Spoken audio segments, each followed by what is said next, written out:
But first, let me begin by clarifying the purpose of nonviolent communication.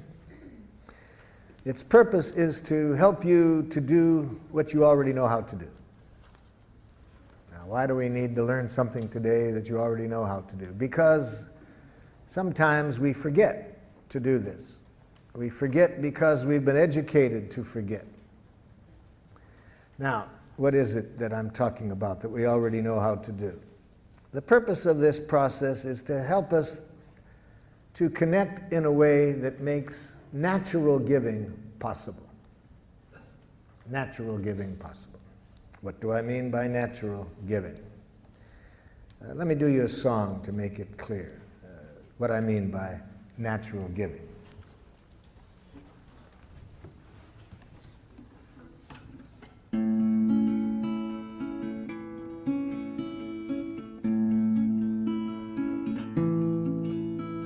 I never feel more given to than when you take from me. When you understand the joy I feel caring for you, and you know my giving isn't done to put you in my debt, but because I want to live the love I feel for you. To receive with grace may be the greatest giving. There's no way that I can separate the two. When you give to me, I give you my receiving. And when you take from me, I feel so given to.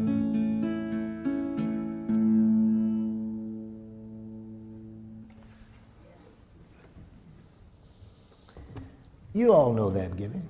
You know how to do it. And that's what I'm interested in. Remembering to stay with that quality of giving, moment by moment in any connection. But we also all know that it's easy to lose it. It's easy to lose that connection, so that instead of enjoying that quality of giving, which is possible every moment in every contact we have, in spite of how precious that is, we forget. And instead of playing the game that that song is about, which I call Making Life Wonderful, it's the most fun game I've ever heard. Instead, much of the time we play another game called Who's Right? Have you ever played that game? See. It's a game where everybody loses. So isn't this amazing that we all know about this quality of giving that the song was about? It's possible every moment. We find that the richest thing to do, and much of our life we end up playing Who's Right? Now, the game of Who's Right involves two of the most devious things human beings have ever come upon. One, punishment. See, because if you're wrong in the game of Who's Right, then you deserve to suffer. Can you imagine a more diabolical concept to educate people? So, if you haven't already abstained from punishment, I'm sure by the end of the day that will no longer be a part of your consciousness. No more punishment. You won't do it in your families. We'll get rid of it with criminals. It just makes things more violent. We'll find other ways to deal with other nations beside punishment. No more punishment. No more reward. It's the same game. It's part of the game of Who's Right. If you're right, then you get rewarded. If you're wrong, you get punished. No more. No more. It's created enough violence on the planet. No more guilt induction. See? No more shame. No more concepts of duty and obligation. Just what the song is about. Natural giving. So how did we get off target? We got off target, according to Walter Wink, a theologian who writes in his book, The Powers That Be. We got off target about 5,000 years ago. We got off target because we started to get some wild thinking. Wild thinking that human beings are innately evil. And when you believe that human beings are innately evil, then if things aren't going as we would like, what's the corrective process? The corrective process is penitence, you see. When people are evil, you think that the way to bring about change when people are behaving in a way you don't like is to make people hate themselves for what they're doing. So for these political reasons and theological reasons, we started to develop a language that I call jackal language. It's a language that cuts us off from life and makes it very easy to be violent. Very easy to be violent. In fact, in that book I mentioned, Wink says that domination cultures, one of the things you have to educate people is to make violence enjoyable, you see. And we've done a good job of that. We make violence enjoyable in our culture. The 2 hours a night from 7 to 9 when children are watching television the most, in 75% of the programs they watch, the hero either kills somebody or beats them up, you see. And when does this happen? At the climax of the program. We've been educated for quite a while to make violence enjoyable. So even though I think what that song was about is what is really closer to our nature, this natural giving, we've been educated to make violence enjoyable, and educated in a way we can even be violent to our children. So what is jackal language like? See, jackal language, as I've mentioned, is a language of moralistic judgments. You think in terms of who's right, who's wrong, who's good, who's bad. And when you mention change, yes, we want change at times. So how do you get change in the jackal system? Watch a parent try to bring about change in the child. This is a parent teaching a young child say one of the most important words in jackal. Say you're sorry.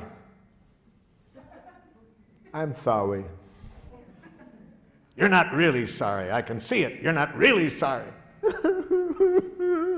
I'm sorry. Okay, I forgive you. Can you imagine a game like that? Can you imagine a parent responding to a child that way? And if a parent is going to do that to a child in their own family, what are they going to do to people from other cultures who behave in a way they don't appreciate? So of course you're going to have violence wherever you have this kind of thinking. In cultures that do not have this thinking, you don't see violence, you see. So that's how we got off target.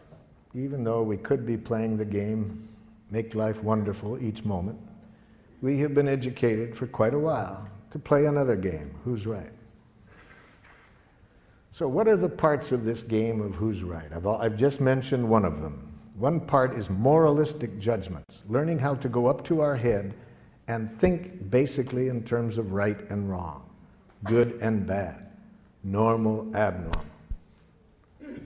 I learned this game very well. I speak several dialects of jackal.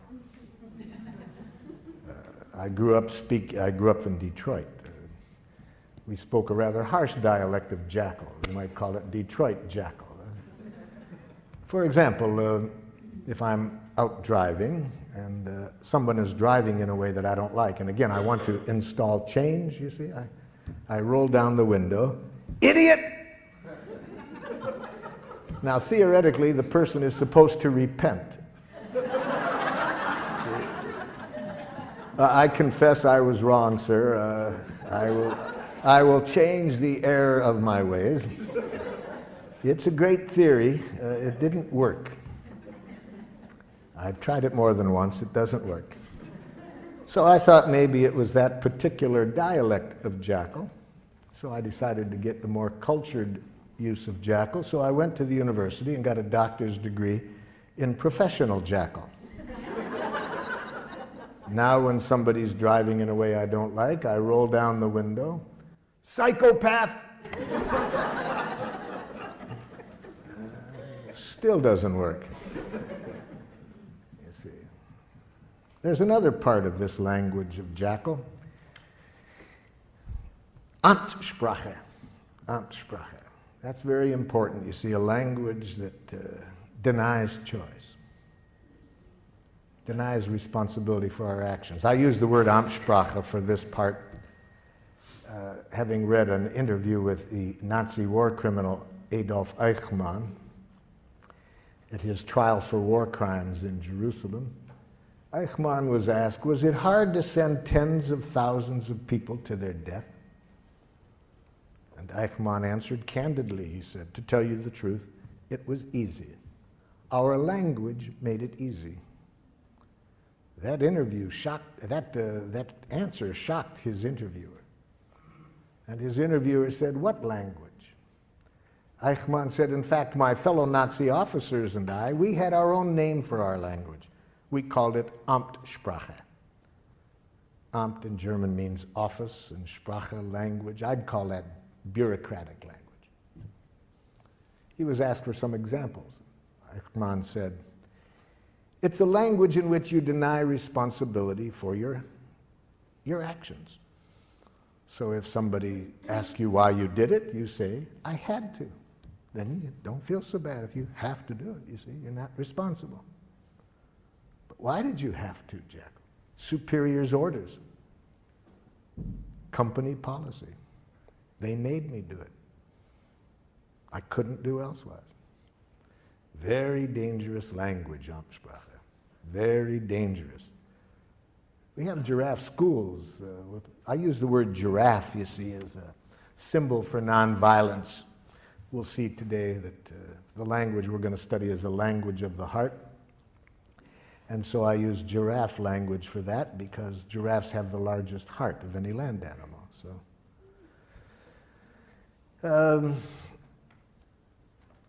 giraffe requires always being conscious of choice, you see. We never do anything that we don't choose to do. But I was teaching giraffe to a group of parents and teachers in one community, and we have giraffe schools throughout the world. We have 5 in Israel, 4 in Palestine, some in Serbia, and so forth. And in giraffe schools, of course, we want to make sure that certainly that the teachers and parents never use Amtssprache. One of the most dangerous languages in the world. To teach a child you have to do something. So I was saying this one time in St. Louis, Missouri, to a group of parents and teachers, and a mother got very upset. She said, but there are some things you have to do, whether you like to do it or not. It's our job as parents to teach our children what they have to do. I mean, there's things I do every day that I hate to do, but there just are some things you have to do. Oh, I said, could you give me an example? She said, well, easy, there's so many, let me think. Okay, like when I leave here tonight, I have to go home and cook. I hate to cook. I hate it with a passion, but I've done it every day for 20 years. Even when I've been sick. Well, I said, I'll be very happy today to show you another way of thinking, another language that I hope would open up happier possibilities for you. Well, I'm pleased to report she was a rapid giraffe student. She went home that very evening and announced to her family that she no longer wanted to cook. I got some feedback from her family. The feedback came 2 weeks later when I swung through that city again and was doing an evening workshop. And who shows up? Her 2 older sons. She had 4 sons. They came up at the beginning to introduce themselves, and I said, hey, I'm glad you guys came up here. I've been very curious what's going on in your family. Your mother's been calling me regularly, telling me about all the changes she made in her life since the training. And like, what happened that first night when she came home and announced that she no longer wanted to cook? The oldest son said to me, Marshall, I said to myself, thank God.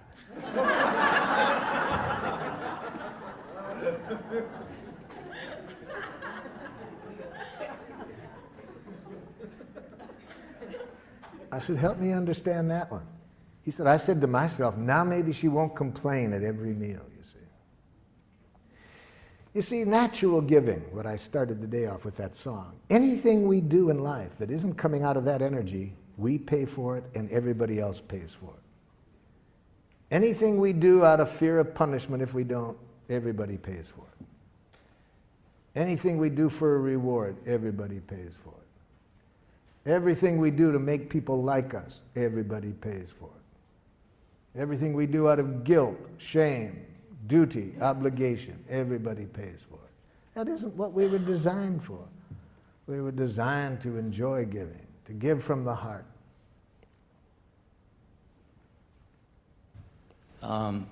Marshall? Yes. I'm over here. My son brought me to one of your seminars, and I met you some 10 years ago. Yes. In Oakland.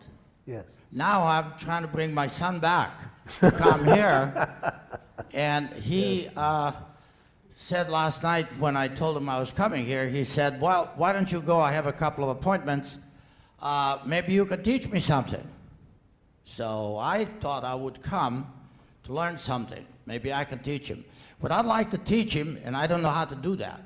Well, I'd like to teach him to at least give me the time of day to communicate with him. He doesn't do that willingly. Okay. And when I try to demand it, it becomes worse. Yes.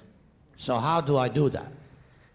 Well, that'll be a good situation to work on today, because I'm going to ask everyone to think of a situation right now where somebody's behaving in a way you don't like. So in this case, it's your son who, when you ask him to communicate, he says no. The first thing I'll suggest is you can't teach anybody anything. That's right. And to have that as an objective is itself to create problems. So, yeah. So let's change the objective. Let's never try to teach anybody anything or to change anybody. If that's your objective, you'll create resistance. So that'd be my first suggestion today. Never try to teach anybody anything or to change anybody. That clear? Yeah. Okay. So what do you do then? Give up? No. See, this is the thinking that's been shaped in us by Jackal. See, the game of who's right, win, lose. So then if we can't change and win, then the option we think of is to be a chump and lose, you see. We've been educated to think in those two ways, win, lose, right, wrong. No, I'll show you a way, another option. Okay, let's get into it. Let's give you a chance to practice it. Some of you have already thought of situations, such as somebody you want very much to communicate with, they say no. So, think of somebody at the moment who is behaving in a way that is not making life wonderful for you, and you'd like to get to the place that the song was about, where everybody's needs can get met and people are giving to one another from the heart, willingly, not out of coercion, you see.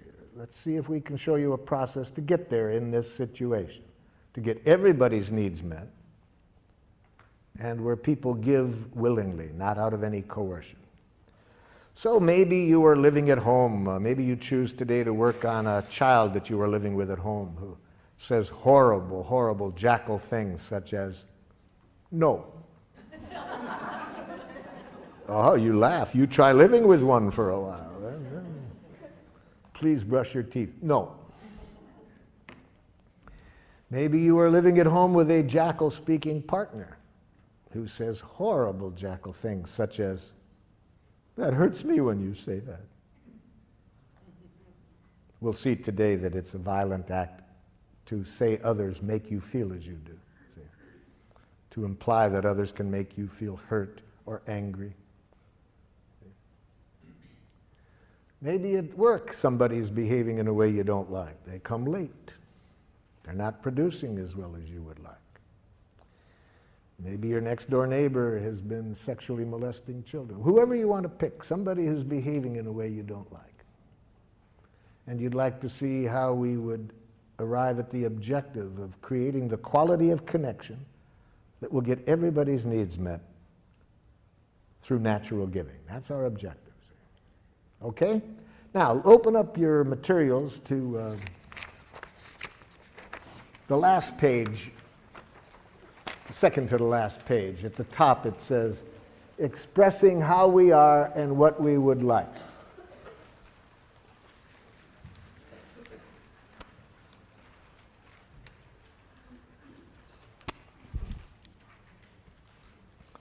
And it says under A, think of someone who does something that makes life less than wonderful for you.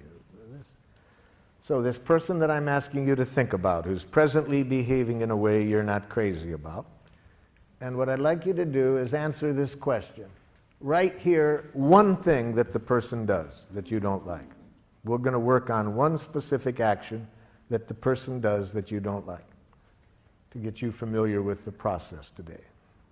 Maybe the person does several things, but we're going to show you how the process works by showing you how to communicate with the person about one specific thing they do. So write under A one thing this person does that you don't like. Now, when I was here in San Francisco working with the school system back in the 70s, the superintendent of schools asked me to go into an elementary school. He said the parents are complaining about the quality of relationship between these teachers and the administrator. They said the tension in the school is so great that the parents want to take their children out of the school. So he asked if I would go in and see if I could open up better communication between the staff and the administrator. The plan was I would meet first with the teachers and then get the teachers and the administrator together. So in my meeting with the teachers, I started with the question that I just asked you. I said to the teachers, can you tell me one thing that the administrator does that makes it hard for you to work with him? I was asking for an observation, a concrete behavior. What is one thing he does? The first teacher to respond said this: he has a big mouth. Now, can you see the difference between the question I asked and the answer I got? I did not ask, what size mouth does the principal have? So this teacher was giving me an evaluation, an analysis that implies wrongness. You see, we've been so trained to think that way that sometimes we can't separate fact and opinion.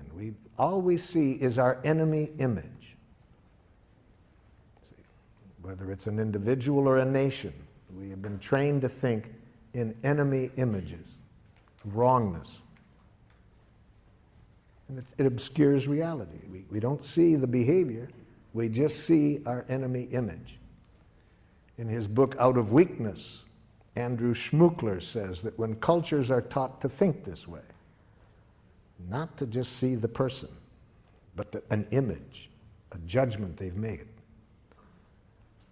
bombs are never far away, you see. So I pointed this out to the gentleman, that this was not an answer to my question. I wanted to know one thing the principal did. This man was stuck. He just couldn't get it. The woman sitting next to him tried to help. She says, well, I know what he's referring to. I said, okay, help him out. What's one thing that the principal does? He talks too much. No, too much is a judgment. I ask for an observation, not a judgment. See, this is how jackal-speaking people think. They really have been brought up to think there is such a thing as a just right amount of everything. And too much and too little, and that they know what it is, see? So they think that way. It doesn't make resolving conflicts too easy with them when people have an idea that there's a right and a too much and a too little, and they know what it is. And especially when they mix it up with an observation. I was just asking, what does the person do? And again, for the second time, this person couldn't see the behavior separate from the judgment. A third person tried to help. Well, I know what they're talking about. Okay, what? He thinks he's the only one that has anything worth saying. No, telling me what you think he thinks is an evaluation you're making of what you think is going on in his head. I was asking for what does he do? A fourth woman said, he wants to be the center of attention all the time. I said, now you're giving me a judgment or a diagnosis of his motives. Even if it's accurate, it's a diagnosis of his motives. It's not an observable behavior. My question was, what does he do? Now the entire faculty sits there quiet. Nobody can answer the question. And one of the women said to me, boy, Marshall, that's hard to do. Yes. In fact, the philosopher Krishnamurti says that to observe without evaluating is the highest form of human intelligence, you see. So those of us who have been taught to think in these enemy images, immediately to think right, wrong, good, bad, normal, abnormal, appropriate, inappropriate, to this, to that, we can't see reality. All we see is our enemy images. Well, with great help, with great effort on my part, I finally got them to get rid of the images and answer this simple question: what does he do? There was several things, but the one that they wanted particularly to start working with him on was this: that during their once-a-week faculty meetings, regardless of what was on the agenda, he would relate it to a war experience or a childhood experience. And the average meeting lasted 20 minutes longer than it was scheduled. Okay, that answered my question of what he did. He talked about war experiences, childhood experiences, rather than sticking to the agenda. I said, have you called that to his attention? And they said, well, we can see now that when we tried to talk to him about it, these other judgments get mixed in, and he gets defensive. So they thought it would be a good idea to talk to him about it, but they asked if I would be at the meeting just in case. So I attended their next staff meeting, and I saw rather quickly what they were talking about, because almost as soon as an issue came up, the principal would say, oh, that reminds me of a time, and he would start to tell a story. And I was waiting for somebody to confront him on this in Giraffe, but instead of that, there was a lot of nonverbal jackling going on. People were going like this, rolling their eyes, poking the person next to them, yawning, looking at their watches, holding the watches up to the ear.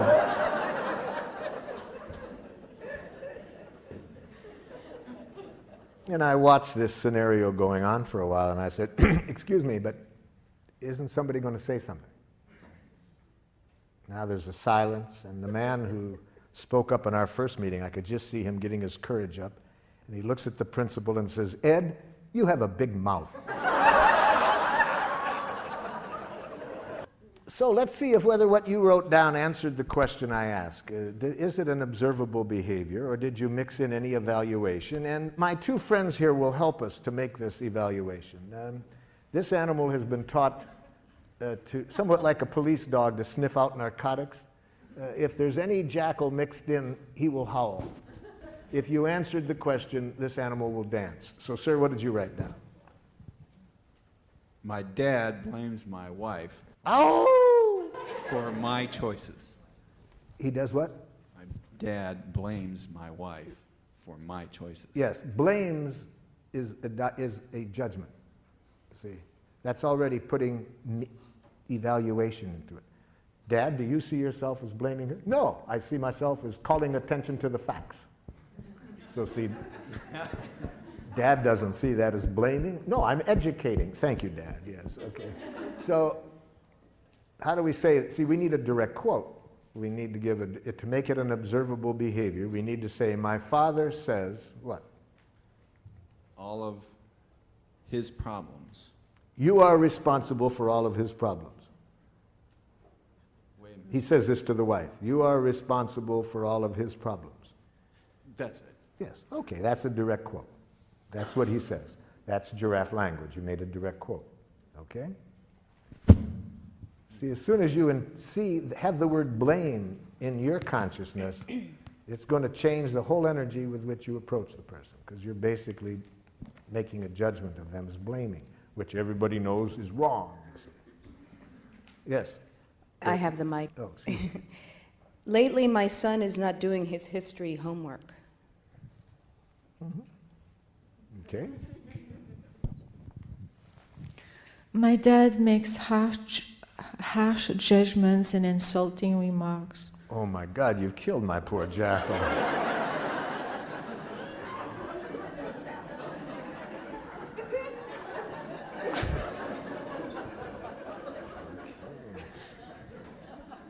He could have handled the harsh, that was one judgment, but insulting, harsh and insulting, see, those are two judgments that... Actually, he does use insulting words. No, there is no such thing. After today, in fact, seriously, by 4:30 this afternoon, you will never hear another insult. It won't exist. Insults will not exist.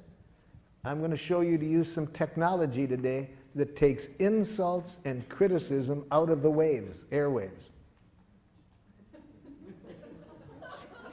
So that no matter what your father says, you can never hear another harsh statement or another insult, because we're going to show you today how to use this technology.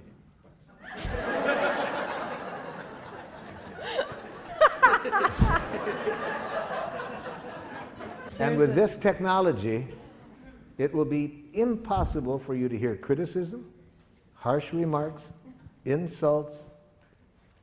With these ears, all you can hear is the only thing human beings are ever saying. Please and thank you. See, that's all. We're going to show you today that all what used to sound like criticism, judgments, blame, are simply tragic, suicidal expressions of please. My brother Yes. yells at me to get in the car to go to school, and then he makes me late to school. Who yells? See, but you see, yells is a kind of a little bit of an evaluation. He speaks in a tone of voice. Yeah. You see. Okay, it's the tone of voice. I was asked at Lincoln High School. Is there Lincoln High School in San Francisco? Yeah. Many years ago, I was asked to work with the faculty there. They were having a lot of tension amongst the faculty, racially, ethnically. There was a lot of tensions, and the superintendent asked me to work there, and I started the day asking, tell me something that somebody else on the faculty does that you don't like. Man turns to the woman next to him and says, I don't like it when you yell in our faculty meetings. She says, who yells?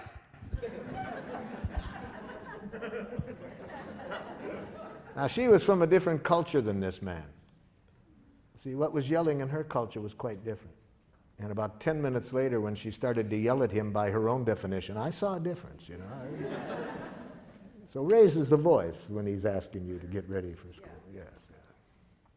Or just kind of gets angry at me to get in the car. Now, gets angry, that's maybe accurate, but it's a diagnosis. We don't know whether he's angry. He might be scared that, you're going to miss school. Yeah. It might sound to you like angry. Maybe it is, maybe it isn't. But raises the voice, has smoke coming out of his ears. That you can see, That's observable. Yes? Fifth grader Jesse refuses to do his seat work. Ow! Refuses is a diagnosis. Maybe an accurate diagnosis, but it doesn't tell me what he does. He just says, no, I don't want to do it. Says, no, I don't want to do it. That's the behavior.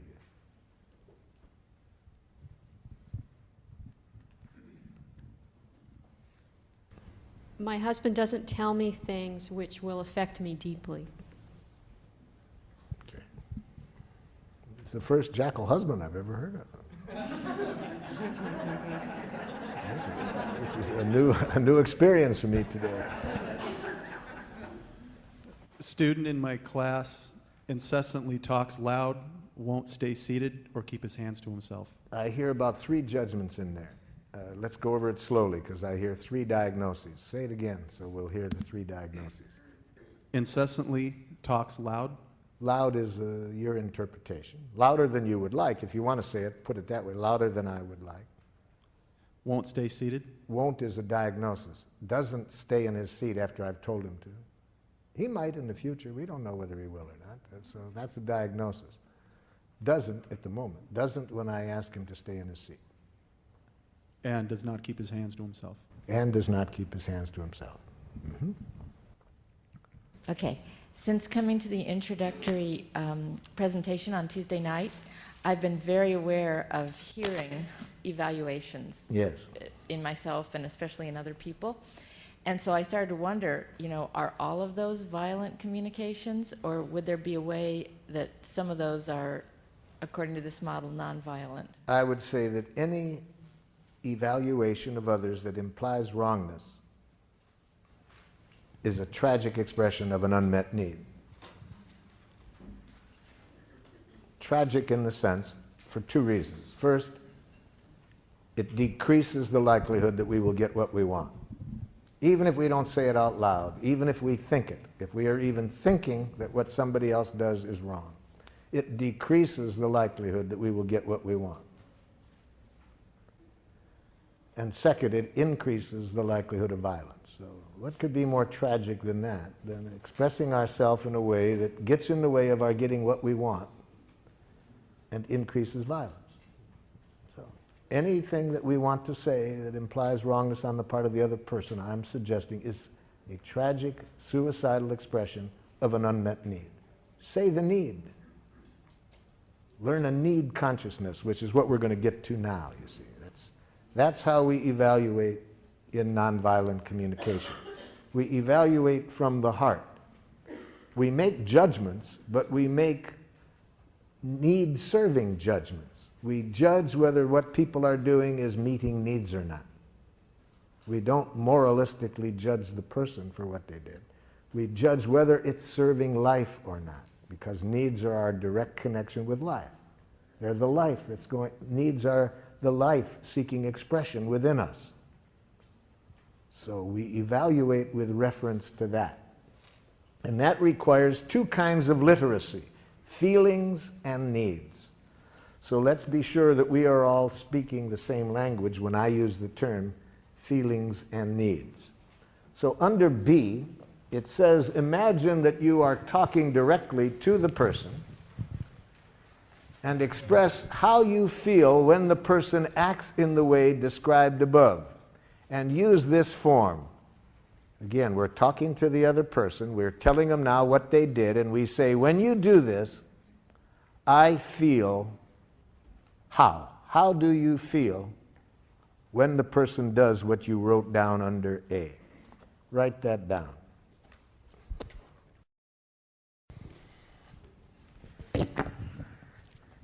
When you do this, I feel angry. Okay. Anger is a feeling created by unnatural thinking. We'll get to that next. When you're not ready to leave at the agreed time, I feel anxious and impatient. When you speak that loud, I feel intimidated. Ow! Intimidated is a diagnosis. Be careful of words that are more descriptions of other people, what you think they're doing to you, like intimidating you. So write down the following as not feeling words. Do not mistake these words as feelings. I feel misunderstood. I feel used. I feel manipulated. I feel judged. I feel criticized. I feel ignored. For example, aren't there times when you think somebody's ignoring you? Don't you feel relieved?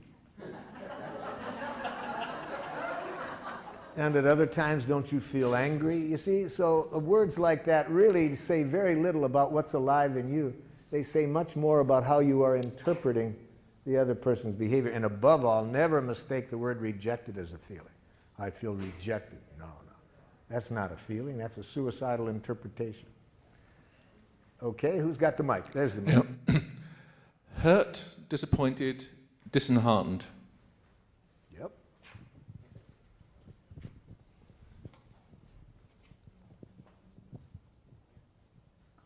Feel angry and betrayed. Angry, yes. Oh, for betrayed. Betrayed is one of those words like intimidated, ignored, misinterpreted, used, manipulated. It's more a diagnosis of the other person than a feeling. What about contracted? Contracted? If you mean tense and like that, okay, if it's that. When you call me up and speaking loudly tell me you're going to cut off funding, I feel angry and scared. Mm-hmm. When you leave the dishes in the sink, I feel powerless over my environment and time, which feels frustrating and scary. When you start talking loudly in the middle of my sentence, I feel hurt because I think you are not listening to me. Yeah, the feeling is great, but you're going to lose it when you follow the word feel with the word because I think. Anytime you're thinking, your chance of getting what you need is greatly decreased. Especially when you follow the word think with the word you. Then I think you not only won't get heard, I predict a defensive, aggressive reaction. So it's going to be hard for people to care about your feelings when you follow that with a diagnosis that implies wrongness. But we'll get to that next, because we're going to see next that when after the feelings, there's two places we don't go, and one is up to our head. See, we stay in the heart with feelings. We don't go up to the head. We stay in the heart and connect with needs. But we'll get to that, yep.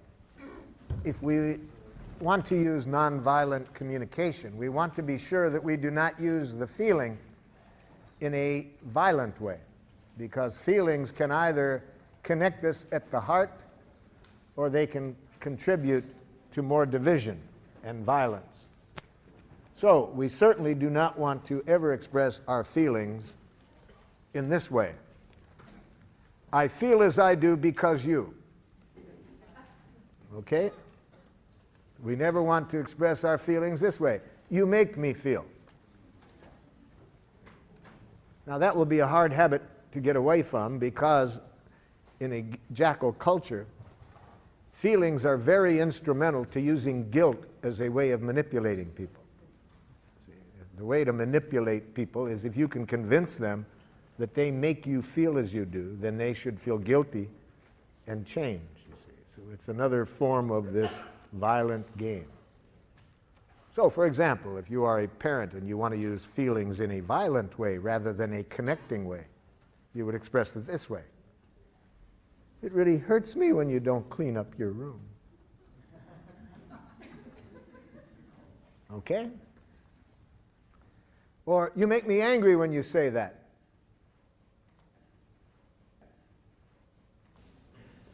I was talking during the break about one of my happiest days as a parent was when my oldest son went to a jackal school for the first time. He had gone 6 years to a giraffe school that I had helped create. And, but then I wanted him to learn how to enjoy jackals as well. So, and in giraffe schools, we also want to be aware that the children are not always going to be in this setting. So we want them to learn how to stay with their own values regardless of which structure they're in, you see. So he comes back the first day from school, and he looked less than happy. And I said, how was the new school, Rick? And he said, it's okay, Dad, but whew, boy, some of those teachers, Dad. I said, what happened? He said, Dad, I wasn't even in the front door, really. I was halfway through the front door, and some man teacher comes running over and says, my, look at the little girl. Can you guess what the teacher was reacting to? Yeah, my son's hair was down to his shoulders. See, in a jackal school, as we all know, authority knows what's right. See, there's a right way to wear your hair as a boy and a wrong way. A right way to do everything, and who knows? The teacher. And then what do you do if somebody doesn't do it? You use shame, guilt, and so forth. You use the word girl as though it's an insult. Welcome to jackal land. So I'm getting burned up, ready to go do a little bat therapy with the teacher. And, forgetting all about my teachings. And I said to my son, how did you handle it? He said, I remember, Dad, that what you said, that when you're in that kind of environment, never give them the power to make you submit or rebel, you see. So one of the things we want to teach children very early, no matter what structure you're in, never lose track that you are free to choose what you do. Don't allow institutions to determine what you do. I said, hey man, that you remembered that, that's a big gift. I really love that you could remember that under those conditions. Then what'd you do? I put on my giraffe ears, Dad, tried to hear what he was feeling and needing. I said, you remembered to do that? What did you hear? Pretty obvious, Dad. Looked irritated, wanted me to cut my hair. Hey, wow, man, I'm really glad you could remember that. How did that leave you feeling? I said, Dad, I felt sad for the man. He was bald and seemed to have a problem about hair.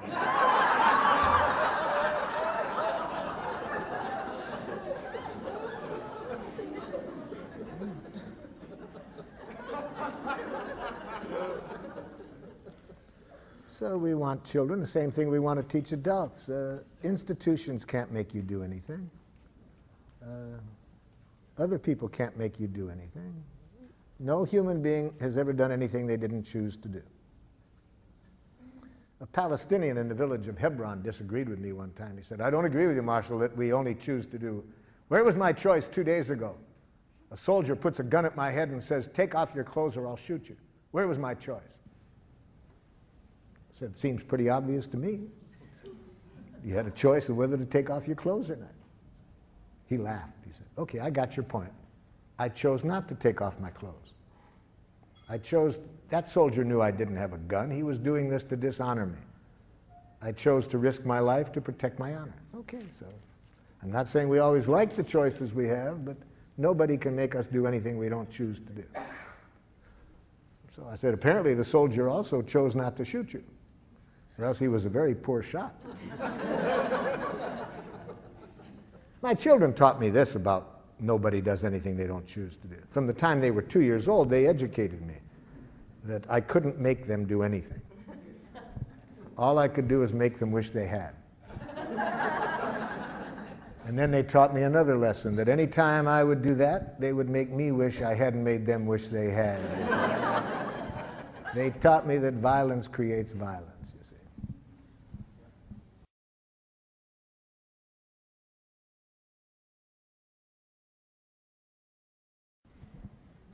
Okay, the next step then. We do not attribute responsibility for our feelings to the other person.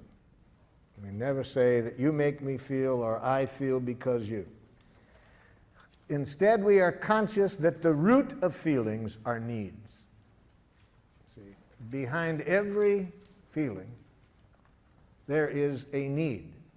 Now, certain feelings tell us that there is an obstruction in our thinking, that instead of our being directly connected to our needs, we have chosen to go off to Jackal-land. So what are these feelings that tell us that we're not directly connected to our needs? Anger, depression, guilt, and shame. Those feelings are very valuable. They tell us that at this moment I'm not directly connected to my needs. Instead, we are up in our head telling ourselves moralistic judgments about somebody. Anger, we're making moralistic judgments about somebody else. Depression, guilt, and shame, we're playing that game on ourselves. But we're not alive, and as I would define being alive, which is connected to our needs. Yeah. Do you make a distinction between needs and preferences or desires? Yes, we make a big difference, as we'll see when we get to the next step now, because needs contain no reference to specific ways of getting the needs met. Those are preferences or strategies or requests. So we make a big difference between needs and between preferences, requests, strategies. So let's get into that. Let's right now connect our feelings with a need. Let's not go up to our head and think about the other person. Let's go into our heart and connect our feeling with our need, because needs give us the most power with people. See, giraffe is based on a power model, power with people.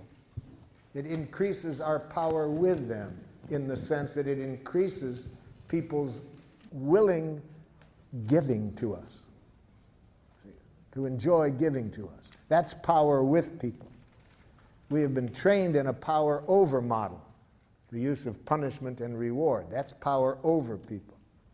To get them to do things not because it's coming from their heart and they want to contribute to our well-being or to life, No, they want to avoid punishment or get a reward. So we want to increase power with people. And the most powerful form of communication to do that is to bring people's attention to our needs that are not getting met. When people's full attention is on our needs, they hear no criticism, no demands. It is natural to enjoy giving. But if we hear any criticism or demand, we lose connection with that natural desire to give, and now we want to defend and attack. So let's learn a language of needs. Under C, it says, imagine again that you are talking to the person and express your reasons for feeling as you do this way. When you do what I described, I feel as I expressed because I am needing or because I need. See? So now see if you can identify what need of yours is not getting met. Leave the word you out of here, because that will mix up need and preference. Leave the other person out of here. Just express the need without reference to the other person.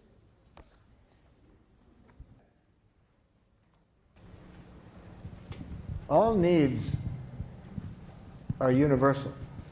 Every human being in the world has the same needs. So you can look at what you said and see whether this applies. You see. So if what you wrote down is a true need, every other human being in the world has that need. We're all created out of the same energy. So we really see this at the level of needs. All human beings have the same needs. What differs immensely is the strategies that we have been educated in for meeting the needs. Different cultures educate people to meet the needs in a different way, but the needs are the same. Who wants to check theirs out? Okay. To know that you are responsible and honest. That notice brought the other person in there. I have a need to know that you are responsible and honest. How do we express the need without bringing the other person in there? See? Now, we can bring it in one way. I have a need for your happiness, for your protection. We can say that. Okay. See, but not the way you're saying it. Yes? I need to be seen and heard as who I truly am. I have a need to be seen and heard as who I truly am.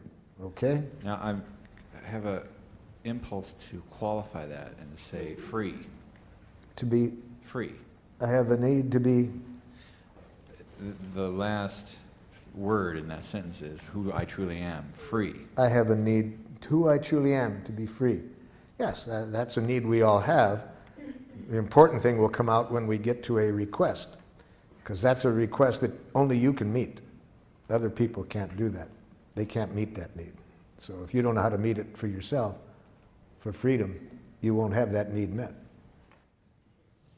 I'm feeling a bit frustrated because I'm noticing that everything is a strategy. In other words, mine is a need for an aesthetic environment. But underneath that, there is a need for serenity. And my serenity doesn't come from the environment. So this entire request, starting at A, is a strategy to get something called serenity. Okay, that's a need then. I have a need for certain peace, but isn't there a need in there for certain aesthetics that will... Right, but it crumbles the house of cards for me of wanting the sink not filled with dirty dishes. Help me understand that. Why wouldn't if you have a need for serenity... But serenity doesn't come from a clean sink. Okay, then we haven't got the right need then. Or then it's not that you want the sink cleaned out. But I'm projecting that need onto the sink, thus onto a behavior of someone else. Well, the other person's behavior can be getting in the way of our need getting met. If the dishes aren't done, and it could be some needs of yours are not being met by that. Then you have to identify what the needs are that are not getting met. I'm not sure. I'm really not sure that I'm not basing an assumption that by having that sink clean that I'm going to have serenity, and I think it's a false distinction. Well, the nice thing about being clear about our request is we can test it out. If I say, for my need for serenity, I'd really be grateful if you would clean up the sink. The person does it, and I'm still not serene. Okay, that helps. I know that doesn't work. See, we never really know what we want until after we get it. If after we get it, it makes life more miserable, then we know that isn't what we wanted. If it makes life more wonderful, then we know that is what, a strategy that will meet our need. That's what makes life fun. We never know what we want until after we get it. That's why Paul Tillich, the theologian, says that Christianity requires the willingness to sin courageously. You ask for what you want, hoping to meet your needs. You get it, it makes life worse. Okay, now I've learned that isn't what I want. Wouldn't it be boring to know what is wrong? Yes? When you do what I described, I feel as I expressed because I need respect and acknowledgement, and I need to be able to feel safe in my job environment. I hear needs in there. Yes.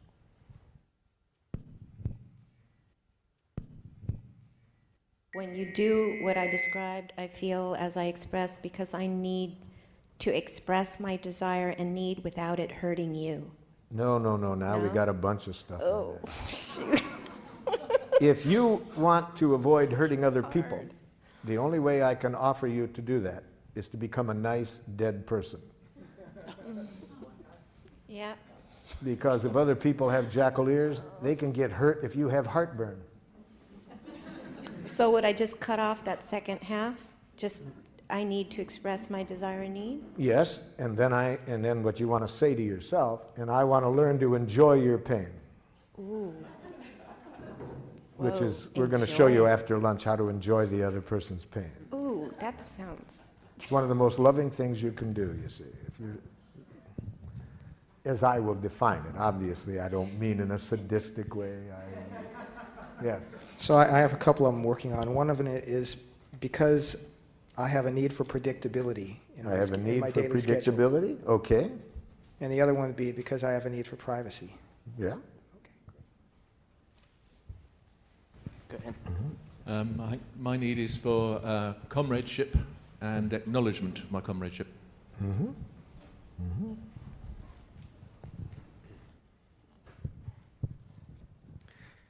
I have a need to memorialize the life of your father, and in doing so, honor the life of your entire family. Have a need to honor this life, yes.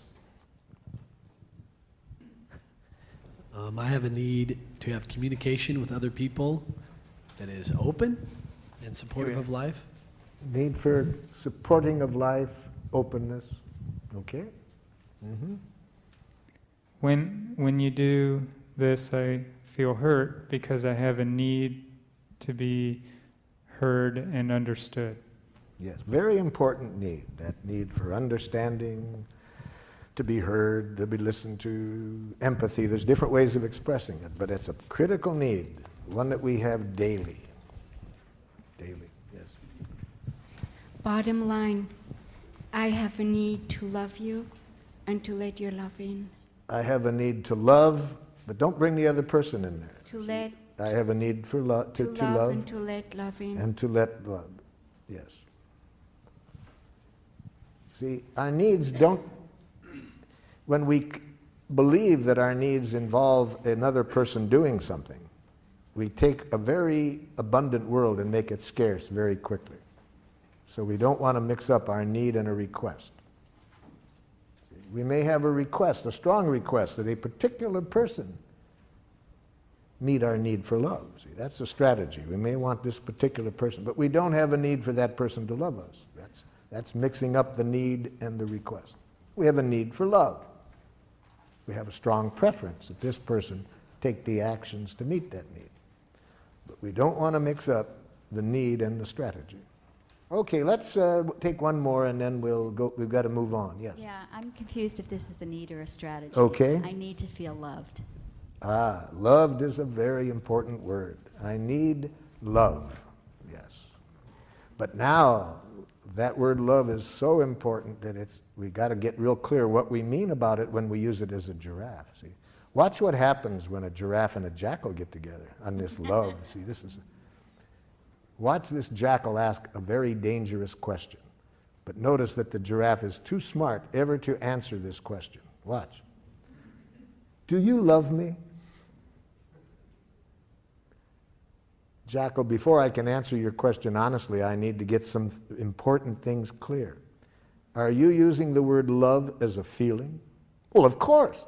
Okay, well, I needed to get that clear. So you mean, am I feeling certain warm, cuddly, tender feelings toward you? Yes.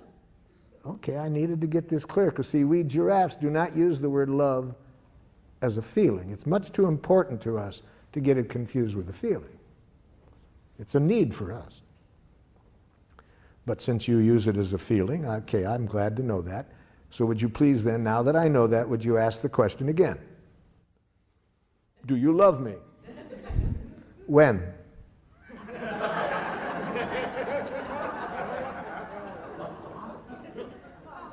When? Well, I want to be honest. I can see how important this is to you, but how can I be honest with you about what I feel toward you without reference to a specific moment?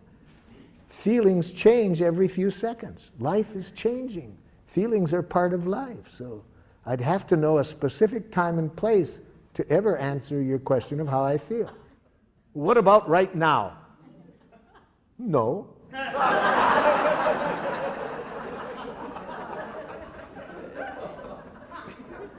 But try me again in a few moments.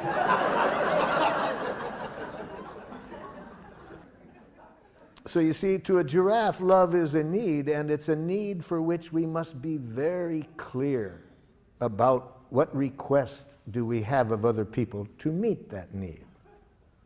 Now, watch what happens with reference to that if we're in a love relationship with a jackal. I want you to love me. Oh, so you have a need for love, jackal, and you're giving me the honor of wanting me to meet that need. Yes. I really see how important the need of love is, so I want to be clear what you would like from me to meet your need. Could you tell me what you are requesting of me to meet your need? Now, the poor jackals, they don't live in the moment, you see. To make a clear request, you have to live now. You have to be clear what you want. So watch how the jackal handles this. So could you tell me what you want me to do to meet your need for love? Oh, you know. No, I'm not sure I do. I really see how important this need is for you, so can you tell me specifically what you would like me to do to meet your need for love? Well, it's hard to say in so many words. If it's hard for you to say, jackal, can you see how hard it will be for me to do? I never thought of that. So what would you like me to do to meet your need for love?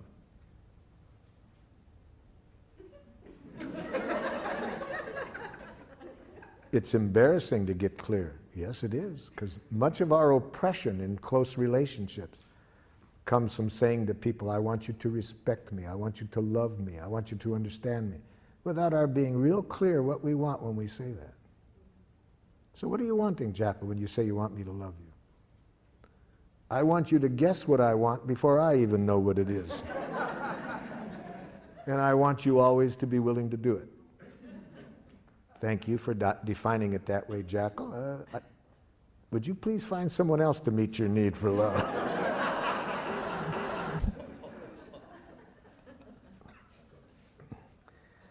Most jackals that carry that definition of love around with them find out how impossible it is to meet on about their 5th divorce. You see, they keep thinking that they're going to find the right person to love them, not realizing the problem is how they're defining love and what they want from other people to meet the need for love, to see that it's impossible to meet that need.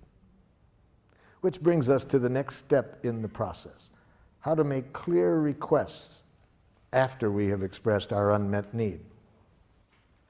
And a clear request defined in giraffe is, first, it's a positive action. We say what we do want, not what we don't want.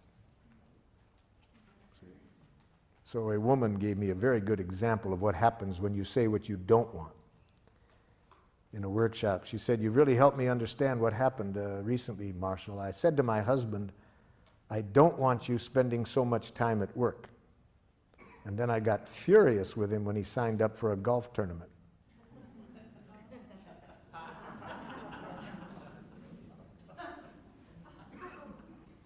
A teacher gave me a similar example. She said, "Just yesterday, Marshall, I said to this young boy, please, I don't want you tapping on your book while I'm talking."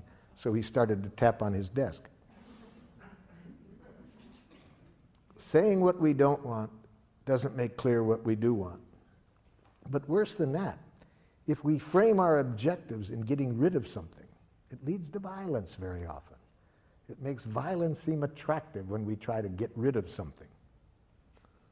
For example, I was working with some teachers in a school in Rockford, Illinois. Their observable behavior they wanted to work on is, on the average, every 3 months, 38 broken windows in the school. So we got down to the request. I said, "What do you want different from the students?" It's obvious. We don't want them breaking windows.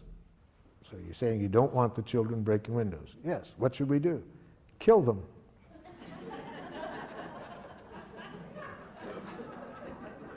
Research has demonstrated dead children break no windows.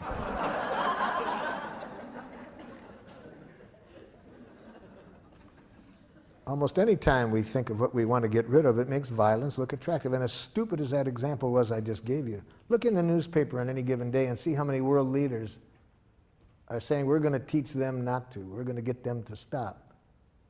And they think violence is going to... See, it always makes violence seem attractive to... It's only, as I said earlier, when we get two questions clear. What do we want people to do? And what do we want their reasons to be for doing it? Then I think we'll see violence never works. Okay, so we want to say what we want to say in the positive. What do we want the other person to do? What do we want them to start doing differently? And second, that it needs to be clear action language. So we can't do what this one wife did with her husband who came to a workshop with him. She said, "I want you to listen to me when I talk." He said, "I do listen." "No, you don't." "Yes, I do." "No, you don't." They told me they'd had this same conversation for 11 years. The problem is with the word listen. See, what does that? We can use the word listen as a need. I have a need to be listened to. But when we move to request, we need to speak action language. What specific action do we want this person to take? We can't use the verb to be. I want you to be more friendly. Not doable. We can't use feeling language. I want you to feel confidence in yourself. That's not doable. So we need to be able to make very concrete requests. Try it out with what is under D there. See, in relation to what the other person did and your feelings and needs in relation to the action, imagine you're talking directly to the person and express a request using this form. I would like you to. What do you want the person to do to meet your needs? I want you to obey my instructions. Let's use the word, I want you to do what I told you to do. I want you to do what I told you to do. And if you were a giraffe, you would give that to the person with a little card that said, "But please do as I requested, only if you can do so with the joy of a little child feeding a hungry duck. Please do not do as I request if there is any fear of punishment motivating you. Please do not do as I request out of a hope for reward or that I will like you if you do. Please do not do as I request out of guilt, shame, duty, obligation. Life is too short to do anything for anybody out of that." So what I'm getting at is when we do make a request, we want it to be sure that the person trusts it's a request and not a demand. So we'll come back to that, but let's just work on the clarity of the request to begin with. Yes, so what is your request? I would like you to do what was agreed upon. Okay. Give me the space to complete my thoughts. Oh! Too vague. Give me the space. Let me complete my Let me thoughts. is not doable. Let me show you what I mean. A woman said to her husband, came to a workshop, I want you to give me the freedom to be myself. He says, I do. No, you don't. I said, hold it, hold it. Give me the freedom is not doable. Let me? No, that's not doable. Allow me? It's not doable. What do you want from him when you say, give you the freedom to be yourself? It's embarrassing, yes? What? Say it. Oh, it's embarrassing. Say it out loud. What do you want when you say all of that? I want him to smile and say it's okay no matter what I do. Okay, now you're honest. You see, so what do you want? I want to express myself. Yes, you can do that. Nobody can stop you from expressing yourself. So I'm getting interrupted. You want the other person to wait until you finish speaking? Yes. Before starting? Yes. Okay, that's the doable action. So how do we know? You can only tell whether it's a request or a demand by how I treat you if you don't do it. That's what tells people whether we are making requests or demands. What is their memory of how we act when we don't get what we want? If people have in their memory any punishment on our part in the past when they don't do what we want, any blame, it will now be hard for them to trust that we are making a request and not a demand. It will take the joy out of giving to us. So let's follow that example a little bit more for me to show you what I mean. So I say to you, I'm really lonely this evening and would have a need for some company. Would you be willing to spend the evening with me? And you say, Marshall, I'm really preoccupied with some things at work and would really need some space to myself this evening. Could you find someone else to be with you this evening? And here's my reaction.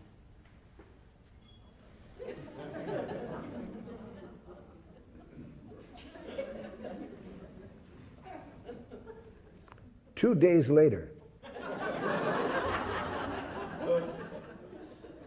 you, what's the matter? Nothing. You, come on, what's the matter? You knew how lonely I was. If you love me. Now, was it a request or a demand? See, so we can't tell from how nicely it's asked. We need to see how the person treats us when we don't do what they want. That's when we trust that they make requests or not demands. So we are going to pay for every time in the past when we used any coercive means to get what we wanted. So now at least we don't want to pay for that anymore. We want to be sure that whenever we make a request, it is a request. Now that doesn't mean the other person will trust it, even if it is, because unfortunately, there's been so much coercion in our world that even if we are making a sincere request, the other person might hear a demand. I was working in one school system with a group of students that the school district labeled as socially and emotionally maladjusted. Now, from what you've learned today, was that a jackal school system or a giraffe school system? Yes. It sounds like in your example that the person was really disappointed or really let down. Not let down, that's a diagnosis. Okay. They're really disappointed. Really hurt. Okay. So how could they have expressed that without being a demand, but not suppressing the fact that they're really disappointed? They could say, so you have a lot to do right now, and it would really meet your need to be by yourself. Yeah. And the kind of mood I'm in right now, I really trust that you would meet it better than anybody else I know. Is there some way that we could find to get your work done and still meet my need for connection tonight? That's what we call dogging for our needs. You see? That shows respect for the other person's needs. I'm not trying to use any guilt or manipulation, right? I'm just trying now to find a way to get everybody's needs met. Okay? So then So then if the person can't find replacement? If the person cannot think of somebody to replace them, it will not be a problem. It will only be a problem if I put on these ears and receive in what they said a rejection. You see, if I hear a rejection, that's the problem. It's not okay to say I'm disappointed? You can say I'm disappointed as long as you don't say you disappoint me. And as long as you don't stop after saying I'm disappointed. See, I'm disappointed. That's just another way of saying you disappointed me. Ah, I'm disappointed. We always have to end a feeling. At the very end of it is going to be a request. See? So we don't just say I'm disappointed. We'd have to say, we have to take responsibility for asking for what we want. Given the other person has this other need, okay, what do you want then from them? Well, the jackal doesn't like that game. They don't like to have to be responsible for what they want. They'd rather say, well, if they love me, you see, if they were any kind of friend, I think it's only fair that they want to control by guilt, shame.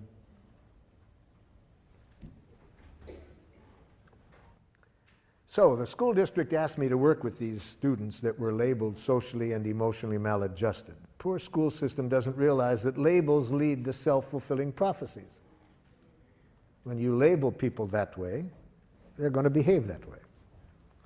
Come on, be honest. If you are labeled socially and emotionally maladjusted, you're one of those students, doesn't that give you permission to have fun in school?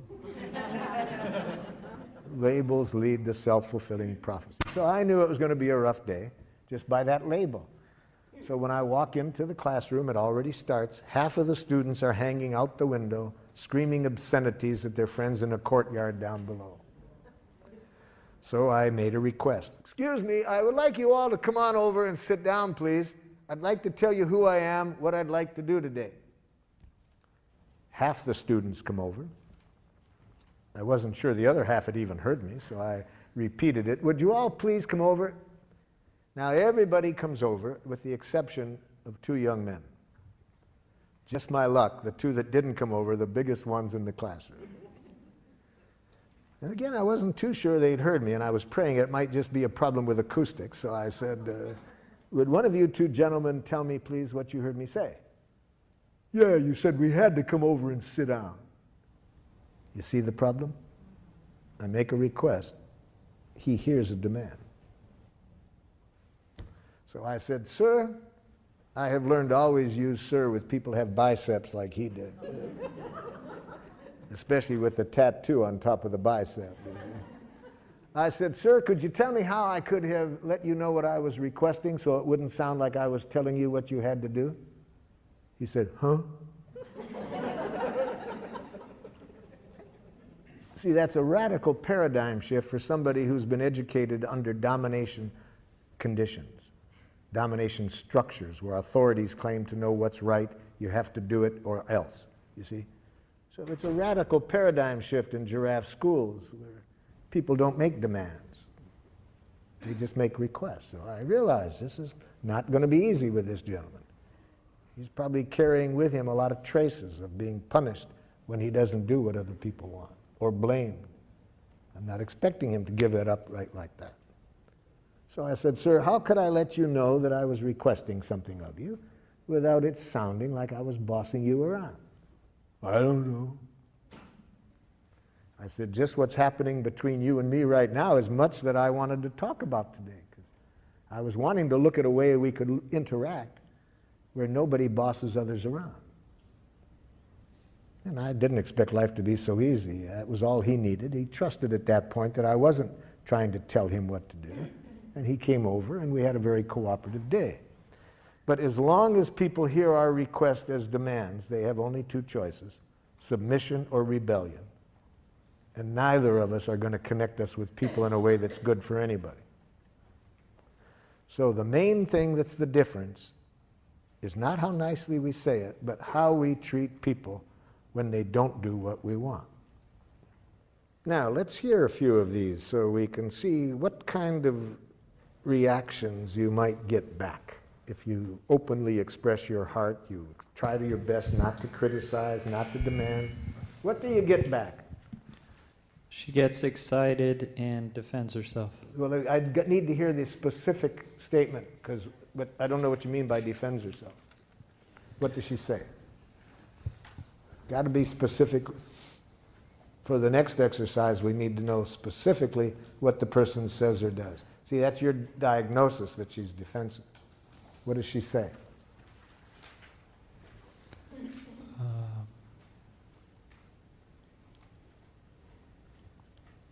Sometimes things happen and I'm not ready to leave when we agreed. Well, sometimes things happen and I'm not ready to leave when I agree.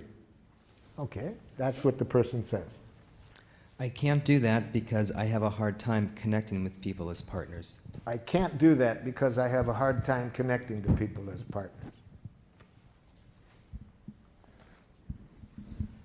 This is their response back?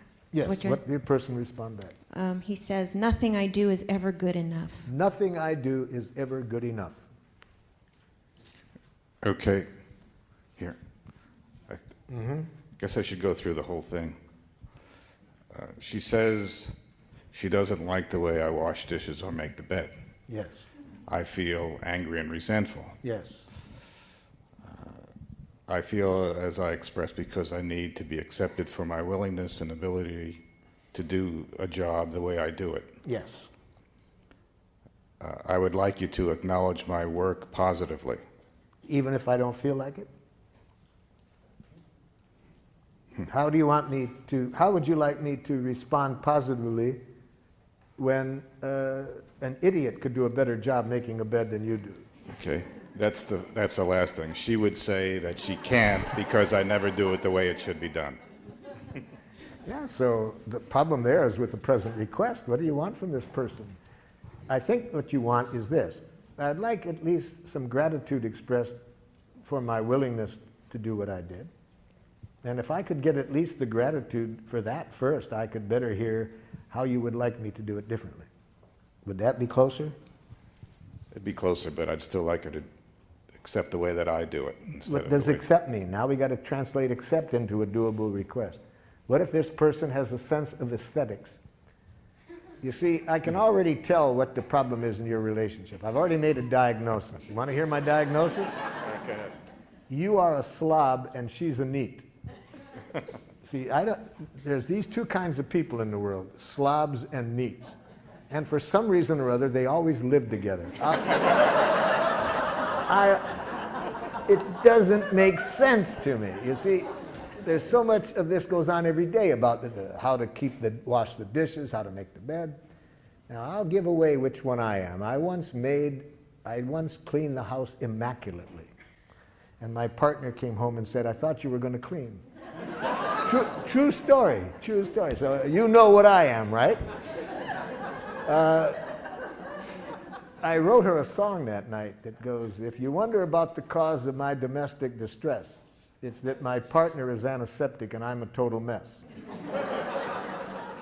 Last night at 2 a.m. I had to go to the head. In the time it took me, she made the bed.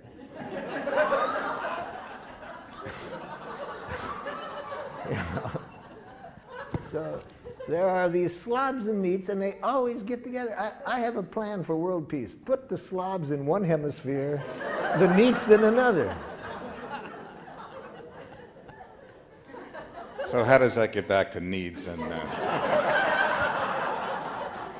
now that you've diagnosed It how do you has to handle do it? probably with this. And you have to say to the neat, I'd like you to agree that there can be different ways of doing things. Is that what you want? My solution was that I just don't do it anymore. Well, a typical slob solution, yes. I could have guessed that. Yeah. It worked.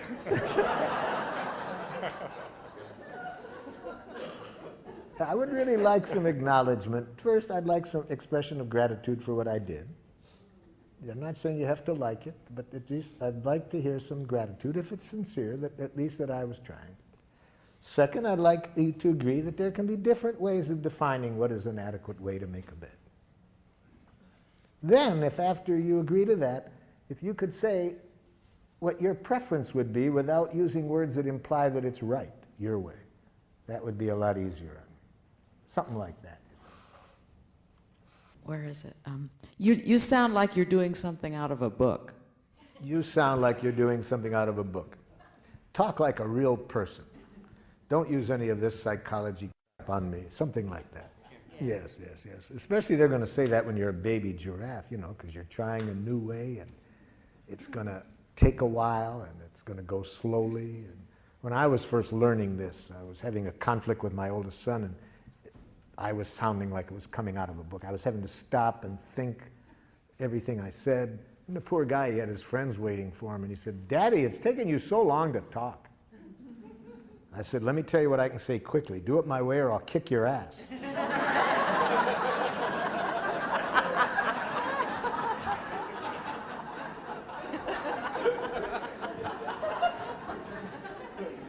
He said, "Take your time, Dad." Those who know me in my old jackal days are very patient with my sounding like I'm coming out of a book or... Yes. There's no value in changing who I am. I'm satisfied the way it is. Yes. There's no value in changing who I am. I'm satisfied the way I am. That we can already tell then this person heard a demand, you see. They're hearing a demand as though you're saying they're not okay the way they are. And that would be how I would bet a person would respond if they hear a demand. Different ways that people respond when they hear a demand. My preference is for how my youngest son once responded when he heard a demand. I said, "Would you please hang up your coat?" He said, "Who was your slave before I was born?" You see,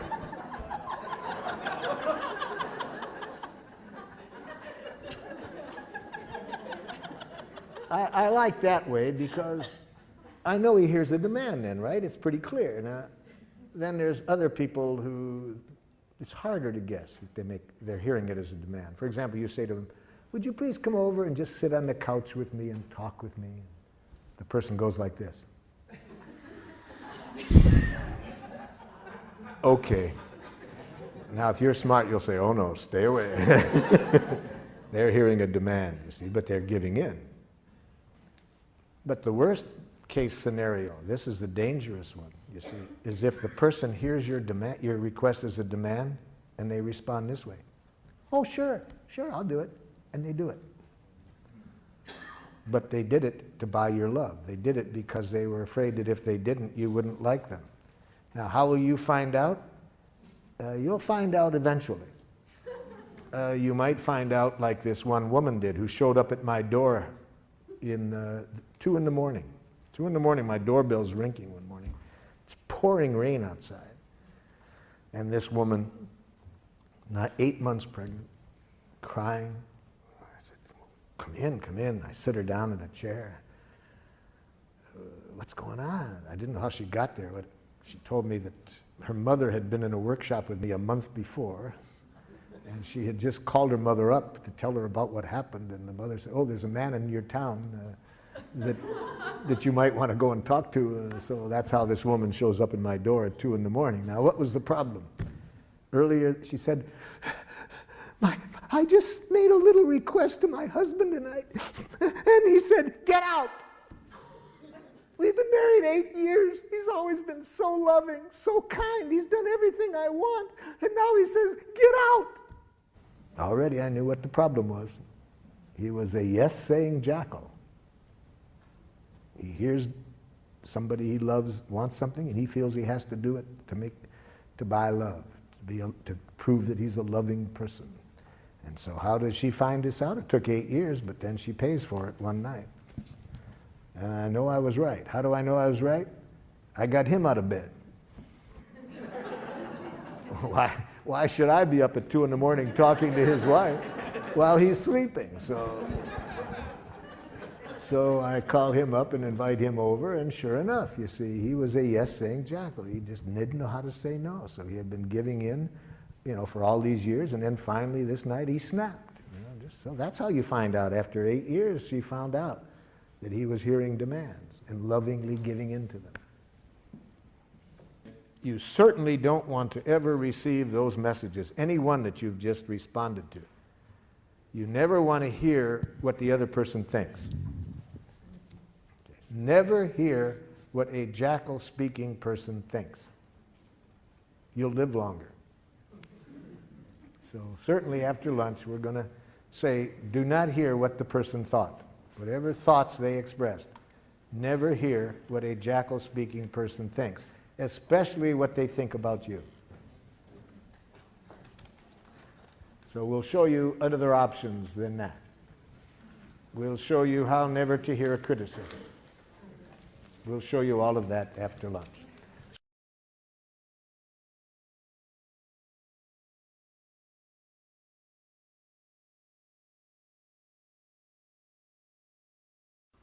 See, there's only two things that human beings are ever saying: please and thank you. See, that's all human beings are ever saying. The only thing is, jackal-speaking people have learned to say please in a suicidal way. Think about that for a moment. What else are human beings ever saying except please? You're behaving in a way that isn't meeting my needs, or my needs are not getting met by something else. Would you please do this to meet my needs? We need to know how to say that well to survive in the world. When our needs are not getting met, we need to know how to say please in a way that makes it enjoyable for people to give it to us. All right, this morning we learned how to do that. Just learn how to say what you are feeling and needing, and make a clear request. Make sure that no words come out of your mouth that imply wrongness on the part of other people. Do everything you can to promote in people the trust that when you make a request, it is a request and not a demand. And that increases the likelihood that people will enjoy giving to you. So we studied that this morning. Now, the other half of the process is how to receive from other people what's alive in them and what they are needing to make life wonderful, and how to receive that without hearing any criticism or demand, just to hear what's alive in them. And we need to learn how to do this even when these other people are saying please in this strange way that we've been educated to say please. You know, you were all speaking perfect giraffe for about a year. See, so what I'm teaching you now is really not a second language, it's really your first language. I'm bringing you back to life, to nature, to your first language. So now the other half. How do we respond to a jackal's please when a jackal is expressing the please this way? The problem with you is that you are too, see, that's please. That person's in pain. That person has a need that isn't getting met. And isn't it sad that they only know that way to ask for it? Isn't that tragic for this person? To be saying please in a way that almost guarantees you're not going to get what you want. Or if you do, it's going to be motivated by fear, guilt, or shame, and you're going to pay for it. How sad to be educated that way. And now, of course, it would be even sadder if when the person says please that way, you don't hear the please. You hear a criticism. And that's when we have war. See, somebody in pain does their best to express it. Person on the other end hears a criticism. So let me tell you what the person that you were working on this morning, all of the messages that I heard you relate, that what you predict they might say back, here is what I heard the person saying. I heard the person you're speaking with saying this back to you. I'm in pain. I have a need that isn't getting met. Okay? That's what the person was saying in the message that you wrote down. I'm in pain because a need of mine isn't getting met. Now hear that. Put on giraffe ears and say this back to the person. Are you feeling? And guess what that person is feeling when they say what they did. Because you are needing. and guess what their need is. So I'm asking you to go back to the message that you predicted you might get back. I'm wanting you to imagine the person actually says this to you. And now if you have giraffe ears on, here will be your reaction. Are you feeling? Guess they're feeling. Because you are needing, guess their need. With giraffe ears, all you can hear are feelings and needs. You can hear no criticism.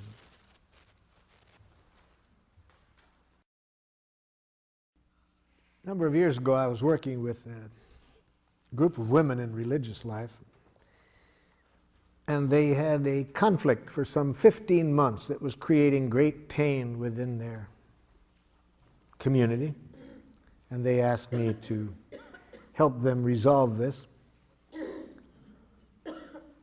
And I suggested that we begin by having everybody express their needs. What needs of yours are not getting met in this situation? And after the first speaker's second word, I could see why, after 15 months, not only had they not been able to resolve the issue, but why it was causing increasing pain. Can anybody guess what the second word was?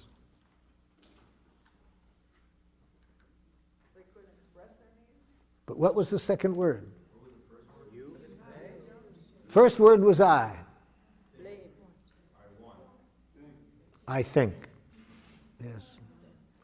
That's, as soon as I heard the second word, I could see why it would. Notice my question of them was, what needs of yours are not getting met? And instead of an answer, I got, I think. Immediately I knew trouble. And here's what the rest of the message said. I think that if we are to be in religious life, we must take our commitment seriously and dress as though in an appropriate way. See, I asked for a need. That's what I got back. And then another religious sister said, Sister, I agree, but I think. See, 15 months. What was the issue? The issue was whether to wear traditional clothing or not. You see, this was the issue. 15 months had not been able to resolve it. In fact, great pain in that 15 months. The community was divided. But I asked, what are you needing? And I got thoughts. Thoughts. You see. So it took me a while to teach them never to hear the thoughts. Do not hear thoughts. Only use the thoughts as a window. Look through the thoughts to the needs that are behind. Hear the needs behind. It'll be a whole different world. Don't hear thoughts. They finally got it. They finally started to look through the words, the thoughts, to what was behind. And then it was amazing how in a short time we resolved the conflict. My partner Ruth Bibermeyer was with me at the time and saw this miracle that comes whenever we hear through the words to what's behind them. I feel so sentenced by your words. I feel so judged and sent away. Before I go, I'd like to know, is that what you meant to say? Before I rise to my defense, before I speak in hurt or fear, before I build that wall of words,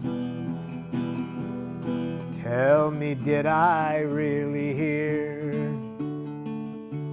Words are windows or they're walls. They sentence us or set us free. When I speak, and when I hear, let the love light shine through me. There are things I need to say, things that mean so much to me. If my words don't make me clear, will you help me to be free? If I seem to put you down, if you felt I didn't care, try to listen through my words to the feelings that we share. Words are windows or they're walls. They sentence us or set us free. When I speak and when I hear, let the love light shine through me.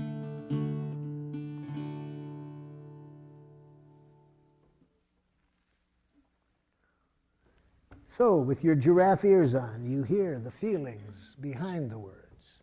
You hear the need. Every moment, we have feelings and needs. So we're hearing the truth. What's really alive in this person now? It's better for you to hear only that, because then you don't live in a world of criticism or judgment. You take away all power from other people to dehumanize you when you have giraffe ears on. You never have to worry about other people's reaction to what you say. You can be honest without fear, because you know I don't ever have to worry about how others respond. Only what ears I have on to respond to their response. But I can control that. I can't control how others respond. And if I'm going to worry about something I can't control, I'll become a nice, dead person. You see, I'll be afraid to reveal myself for fear. What if they say this? Well, who cares what they say? If you have giraffe ears on, it's a gift. All they're saying is, please, please. So let's hear the please behind the message that you hear. First read off the message, and then let's hear how you heard the feelings and needs behind it.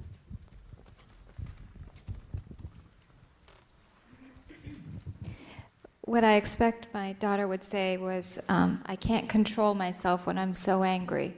I can't control myself when I'm so angry.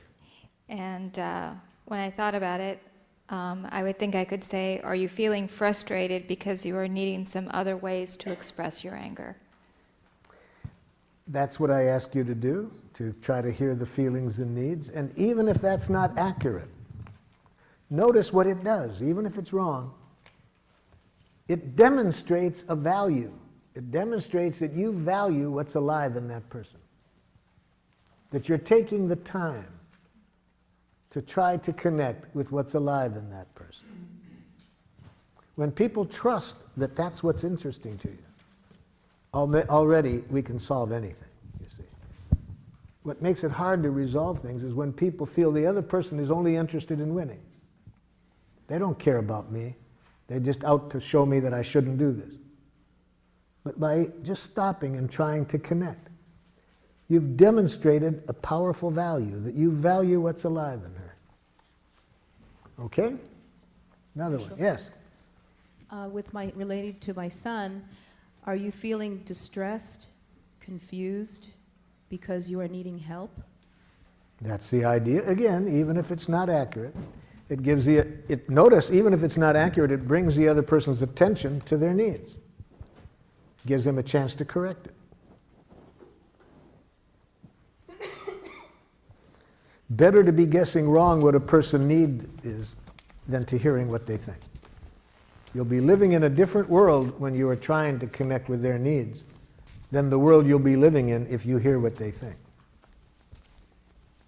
I need some help in addressing the feelings and needs behind the answer that I got back, which was one of the things that you said before lunch, which can be the most dangerous, when somebody just said, you make a request and somebody says, yes, I'll do that. Yeah. can you help me? I mean, I could guess. I mean, what I wrote down was, are you feeling pain because you're needing recognition for the job you're doing? Okay, I like that. But, oh, okay. But go ahead with the but. I mean, it feels like there's a huge leap from the response, yes, I'll do that, to me asking that question. Yeah, you're trying to sense what's really behind it. That's one of the two giraffe ways. The other possibility that would also be giraffe is to say bullshit in giraffe. How do you say bullshit in giraffe? I'm feeling uneasy with your okay. Okay. I wish I could trust it, but I don't. I'd really like you to take a moment and really tell me whether it would meet your needs to do as I requested. So that's when I would guess that the okay isn't okay. So that's how I would say bullshit in giraffe. Thank you. Giraffes are not nice. See, much of, I think, the violence in the world is created by nice people. So don't mistake the word nonviolence as being nice. Are you feeling abandoned? Not a feeling. It's a thought. Don't encourage jackals to think that way. Are you feeling afraid? Now we're cooking. Because you are needing reassurance? Now we're cooking. That I will not disappear. That your needs will be taken care of. Leave yourself out of the other person's needs. They can live without you.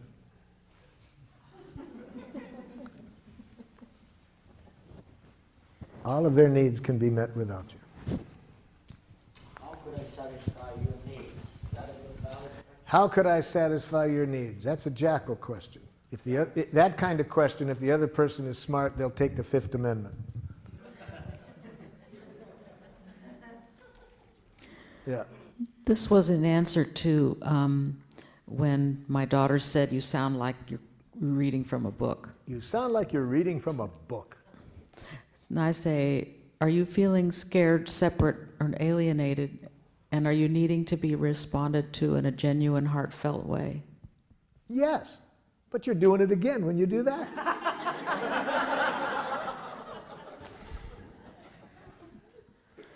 So with such a jackal for a while, until you make clear to them why you're doing it, so they will have less distrust of it, you would do just as you said, but silently. Silently? Yes. See, don't think we have to do this out loud for it to be powerful.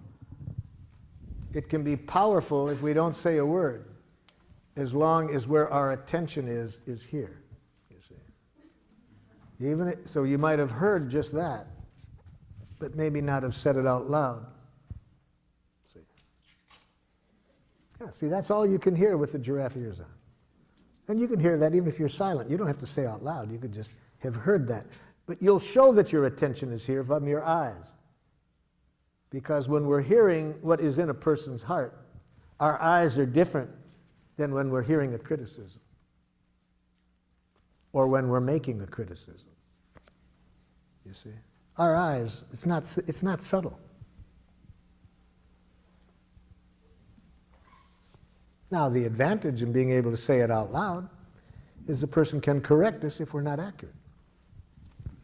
But even if we don't say it out loud, we live in a different world when we're connecting here than when we're hearing criticism. This is a, the question would be, that I would have asked would be something like, I would like you to ask me for help if you need it. Yes. And then the person responds, I am afraid of becoming a burden. No, it's almost a giraffe response. So how do you respond to this person? I'm afraid of becoming a burden. Now, if you're a jackal, you would say, no, you wouldn't be a burden. So if you're a jackal, you will try to reassure. See, jackals try to fix people in pain. They try to give reassurance. They try to make it better. They can't stand pain. They immediately make matters worse by trying to get rid of the pain. In the book, When Bad Things Happen to Good People, written by Rabbi Harold Kushner. He's talking about a very tragic time in his life when his oldest son is dying. And he said, what could be worse than watching my son die? What could be worse were the things that good people were telling me to make me feel better that made me feel worse. And what could be even more horrible than that? What they were doing, what they were saying that made me feel worse were exactly the things I had been saying to other people for 20 years in my role as a rabbi. See, he had been responding by trying to make it better. See? So we don't want to do that now. This is an important message. Well, I'm afraid that I'll be a burden. So put on giraffe ears. What is this person feeling and needing when they say that?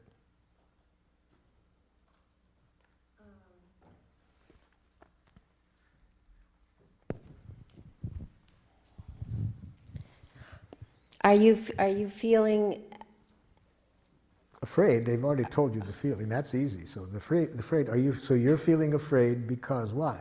Why are they afraid? that you don't trust my offer to help? Now put that in a need.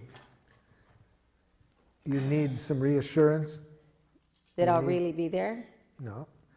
I need reassurance that if you're there, you're doing it for you and not for me. See, they want to be sure that if you're giving out of self-fullness, not selflessness. Now, what about if you're not 100%? Don't do it.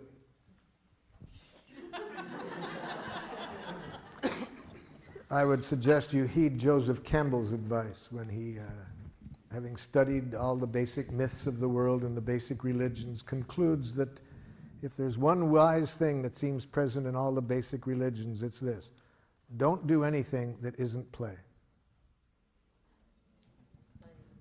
Yes, don't do anything that isn't play. And it'll be play if you're meeting your own needs. So don't do things for other people. Well, the only right way is Hold your it, way. hold it, hold it, hold it. Your ears just dropped off. Put your ears back on, because if your ears are on, you will never hear the word right. It doesn't exist. If you hear that word, it's going to be toxic. Never hear another person telling you what's right. It's not good for them, it's not good for you. Okay, so just hear feelings and needs.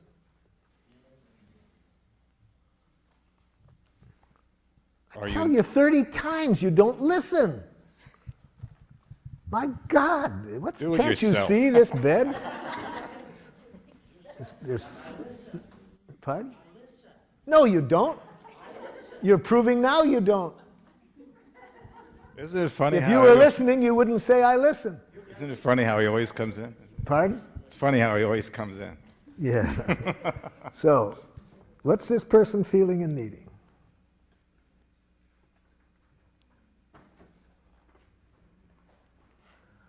Let me help you out. Want me to help you out with this, Jack?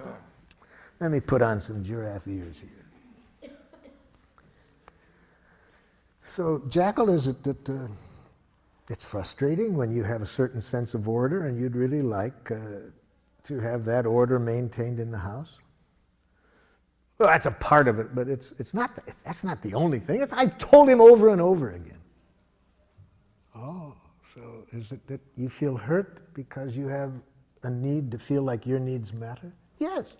It's like this doesn't matter to him. He doesn't care. So what's really the pain for you in this is your need to feel like you matter, that your needs matter. Yes.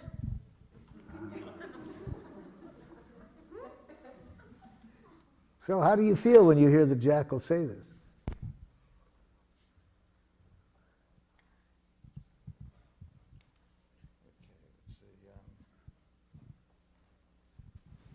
I'm feeling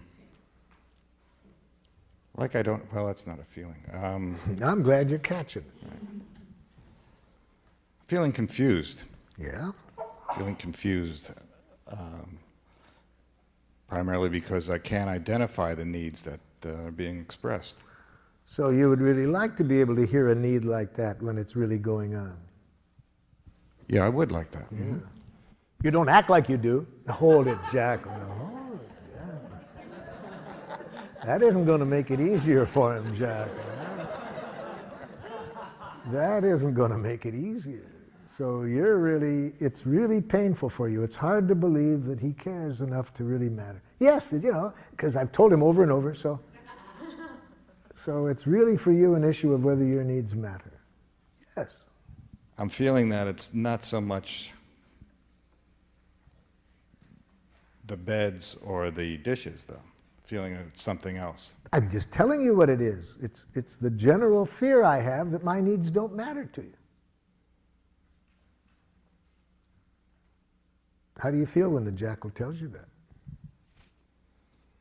Still confused.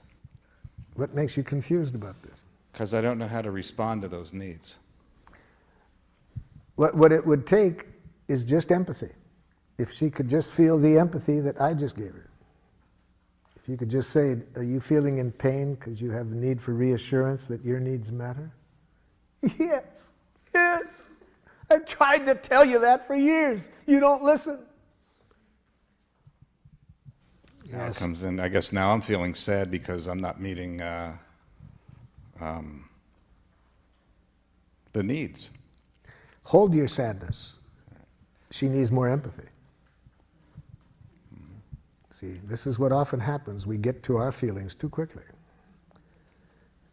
With my help, we just got started. This is not the end. There's a lot more pain in there that she needs empathy for before she can hear your sadness. So, Jackal, am I hearing you that for you the real painful issue here is not being confident that your needs matter? My needs have never mattered in any relationship, not in my family and not now. So what's real painful is for you to feel that your needs matter, and this has been going on a long time. Yes.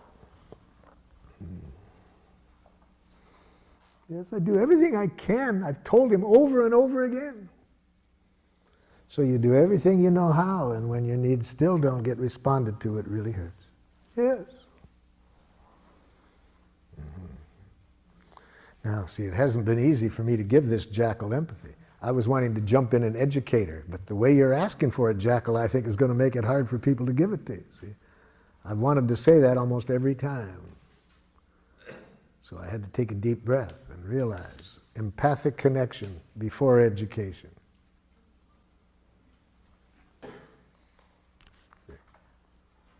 Now is not the time to educate. That the way you're asking for it's going to make it pretty hard for somebody without super-powered giraffe ears to hear your needs.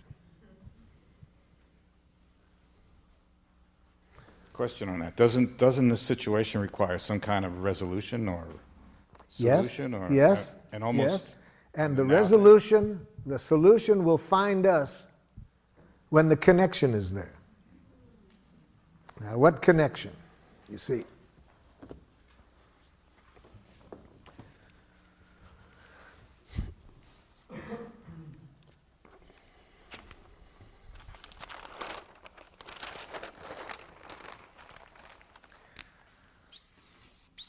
here's your wife's needs. Here's your needs.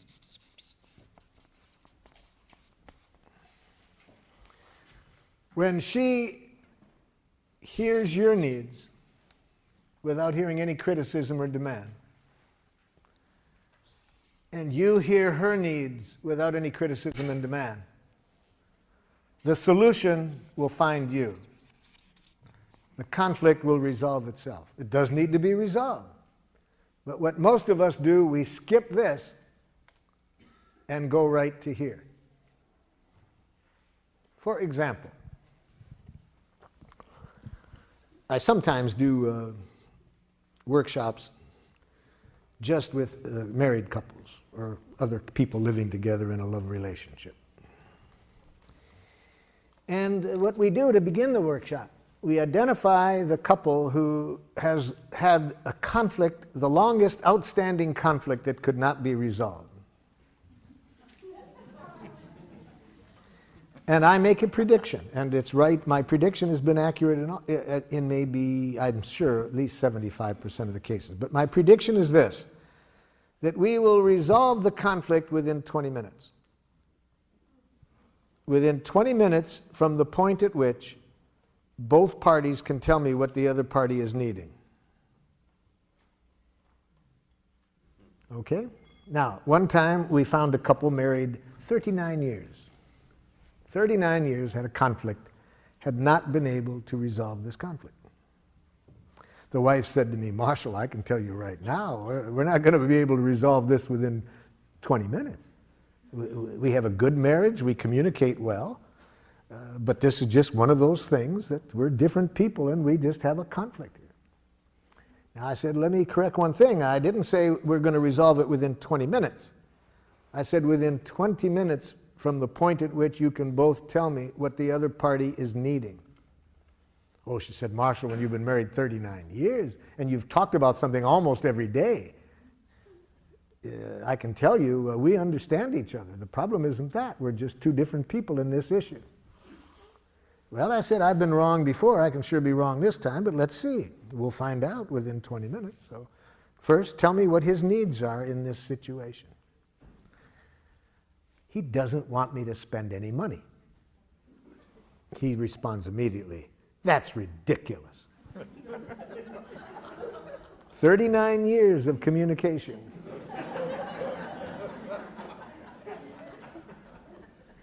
Now, first of all, doesn't want me to spend any money is not a need. See, needs and strategies need to be separated.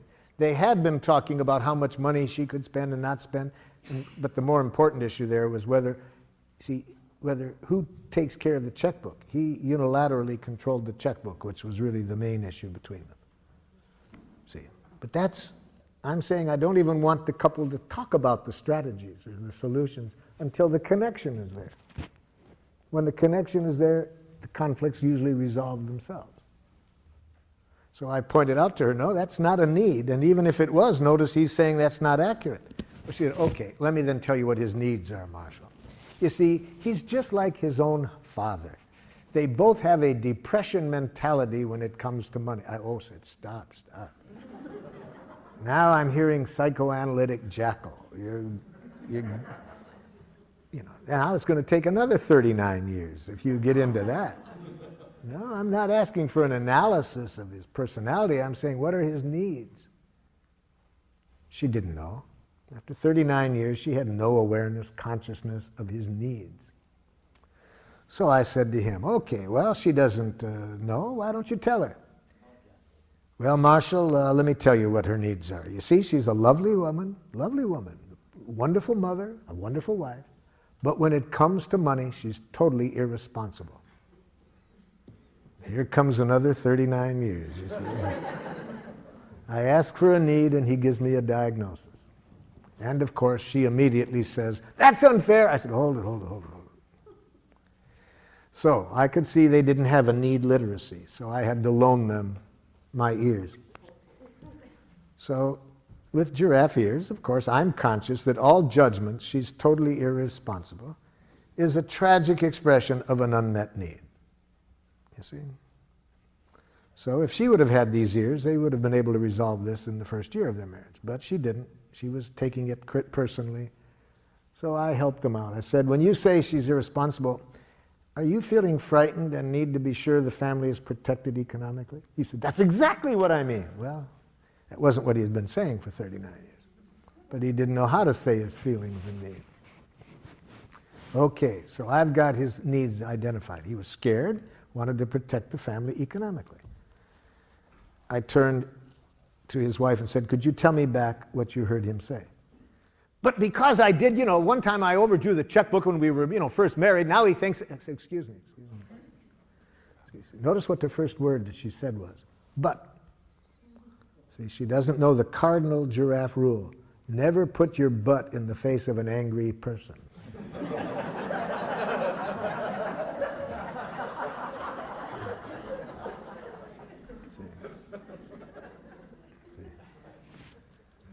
I said, what are his feelings and needs? But, no. What are his feelings and needs? Want me to repeat them? Yeah. I hear him saying he's scared. Well, but, no, hold it. calm down, Jay. Hear his feelings and needs. See, but after 39 years of enemy image, it's not easy for somebody to shift these images, you see. Once we get one of these images in our mind of the other person's wrongness, even when they are expressing their needs, we don't hear it. These enemy images are hard to get past, you see. So she's been seeing him as cheap and having this depression mentality for 39 years. See? So she can't see the human being behind her image. I said, let me repeat it again. I hear him saying he's scared because he needs to protect the family economically. Can you say back? Yeah, he thinks I'm irresponsible. Let's try it again. After 3 more repetitions, finally, she could hear his needs and feelings separate from her judgments. Finally. Yes? Did you try to empathize with her at any point? Or did you just keep repeating his need and try to get her to Yes.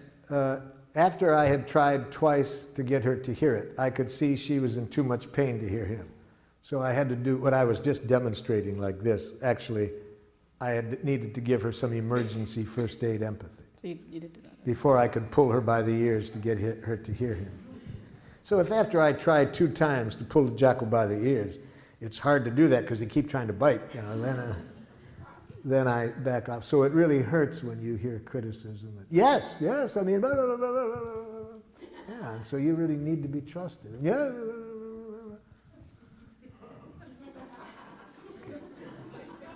Now I'd like to repeat what he said, and I'd like to have you tell me back what he heard. So yeah, I did have to do a little bit of cleaning up the mess before I could. See, every image that she's heard in the past, every criticism, which she'd heard for years she was irresponsible. Now it's hard for her to hear the need that was being expressed all along behind that. So finally I get her to hear his feelings and needs. Okay, we're halfway through. Now this much took me an hour. Okay, now I try to help her. So could you tell me now what your needs are? Well, just because I made them, you know, I overdrew the checkbook, you know, before, you know, that doesn't mean I'm going to do it again. He said, yes, but we could be out of money, but excuse me.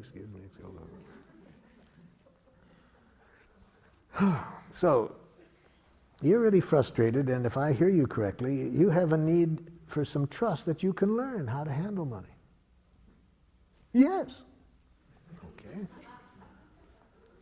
Husband, could you tell me back? Yeah, and we'll be out of money by then. Excuse me. Can you tell me what her feelings and needs are? Would you like me to repeat it? Yes. Okay. About 3 more repetitions, he hears her. It didn't take 20 minutes to resolve it at that point, you see. Whenever I go into situations where there's been a lot of conflict, I don't even allow the people to talk about strategies until they're connected at the heart level. I was working with 2 tribes in northern Nigeria, one Christian tribe and one Muslim tribe. 1/4 of the population killed in 1 year. 1 out of 4 people killed. Took my colleague 6 months to get them to agree to come into a room together. During that 6 months, 60 people killed. So by the time it took us to get everybody into a room together, 60 people killed. So now it's not a husband and wife I have on opposite ends of the table, but the chiefs of 2 tribes. I start the same way I did with the husband and wife.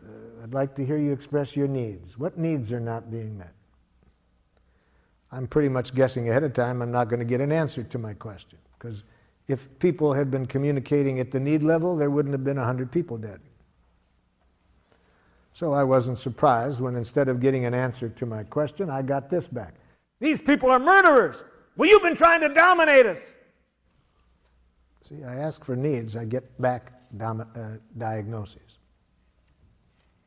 So just as with the husband and wife, I put my ears on, translate each statement into a need,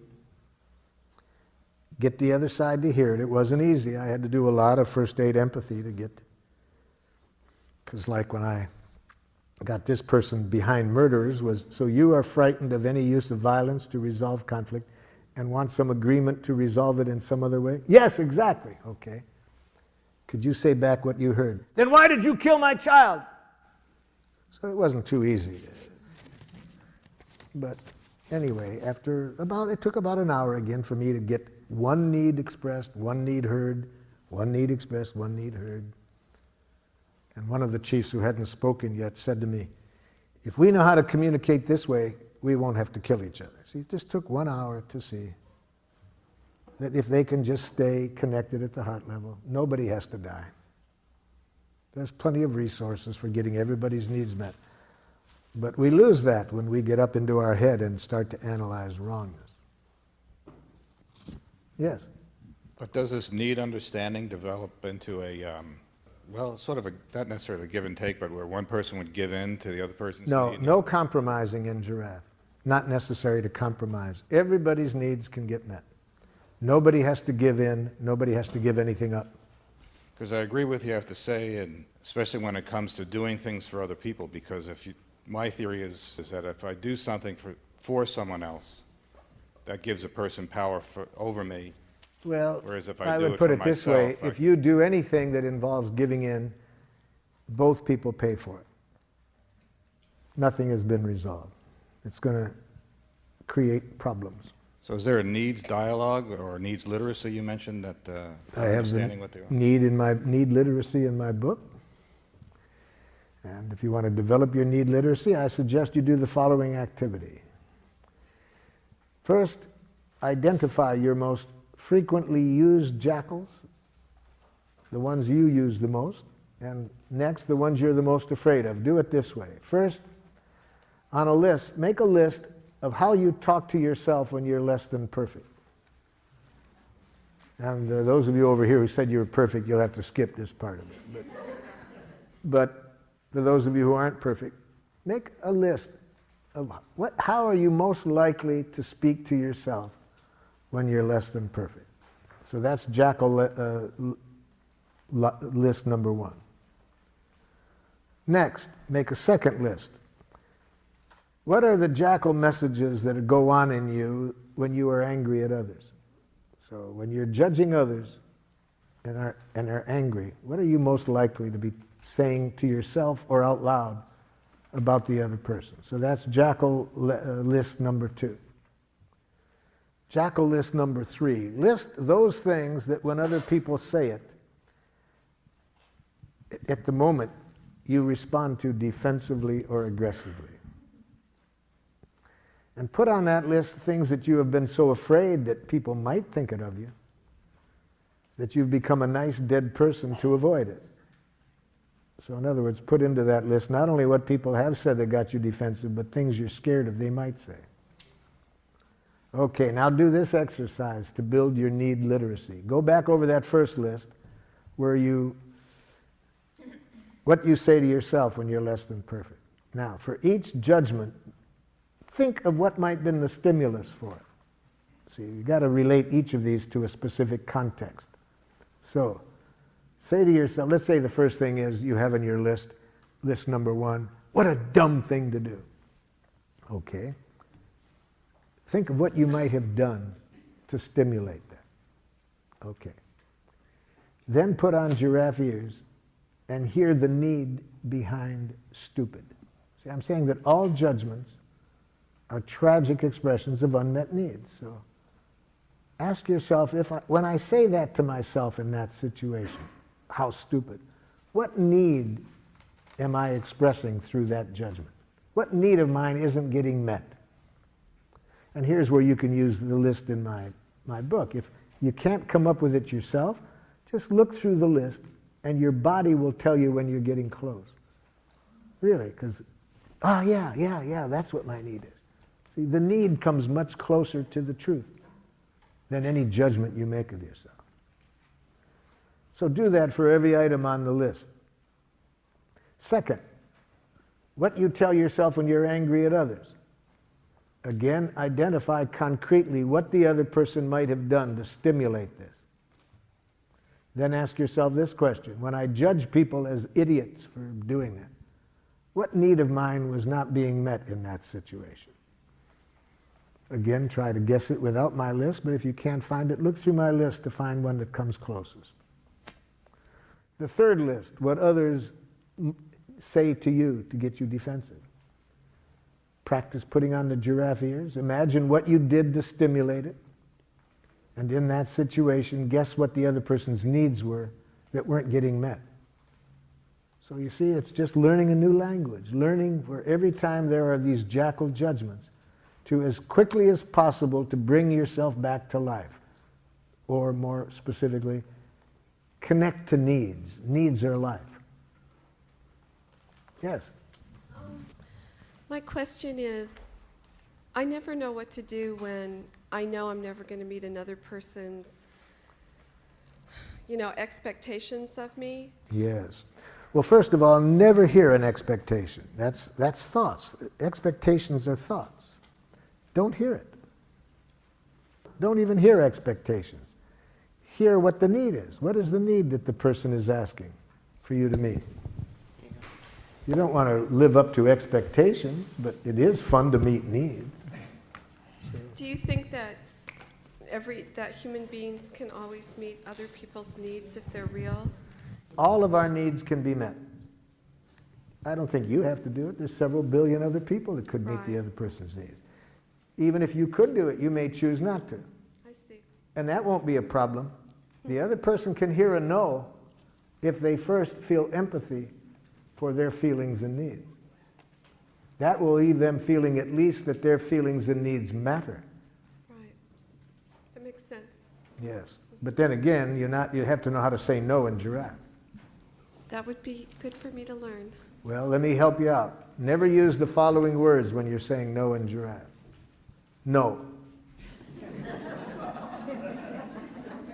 I can't.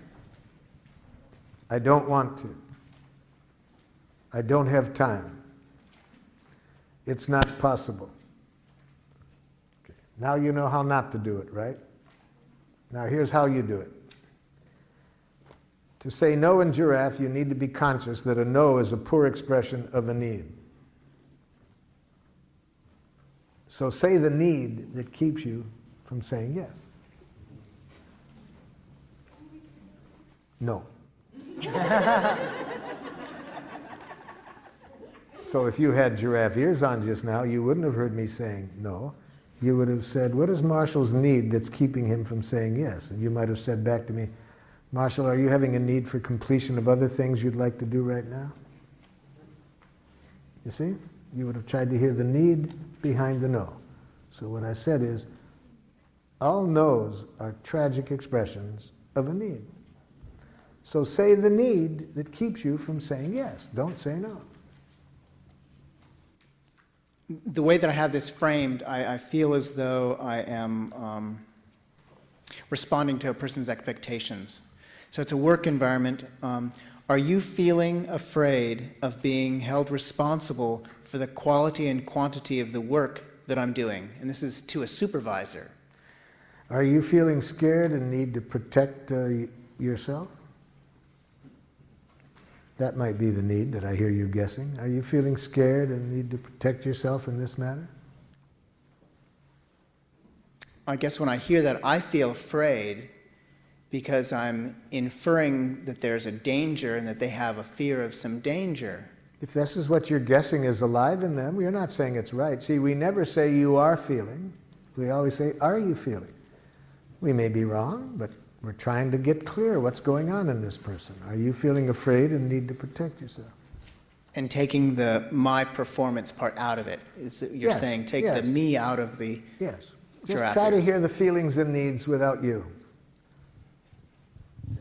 We know what that is in this situation. They're talking to you about some things you've done or haven't done. So in the context, we're pretty clear what's going on. What we want to hear now is their feelings and needs. Are you feeling scared and need to protect yourself in this matter? Now, if this is in many settings where the people are not used to having feelings dealt with, the other person might get very upset with having their feelings being talked about. In which case you do it silently. But if you're a giraffe, you hear feelings and needs in every message. Whether you do it out loud or not, Politically, we adjust when we might do it out loud. But we don't allow anything else into our consciousness except this other person's feelings and needs. I think you said earlier that there's no compromise in giraffe communication. Yes. And yes. so I would find it instructional to know how the problem between the husband and wife was resolved. Yes. And Yes. how it was a win-win situation for both of them. First, once there is empathy, people feel that their feelings and needs matter, which is done through the empathy. You don't have the competitiveness, you don't have the charge. So here's how it went. After they both heard each other, he heard that it would really hurt for her not to be trusted, that she could learn. And once he felt really understood how scared he was that if she were to do what she did when they first got married and overdraw the account, she could hear that he wanted to protect the family. I think most 6-year-old children could resolve the conflicts that get nations into wars in which thousands are killed if you gave the 6-year-olds, you said, look, here are the needs on both sides. Here are the resources. I'm confident most 6-year-olds could solve the conflict. So in this, it doesn't take a genius. What did it do? She said, I want a trial period to learn how to do it. First he said, I'm scared because, you could go through a lot of money learning. So she agreed that during the trial period he would supervise her until he felt comfortable that she knew how to do it. Okay, that took about 7 minutes. But they hadn't been able to get to that in 39 years because of all the enemy images, the hurt, and so forth.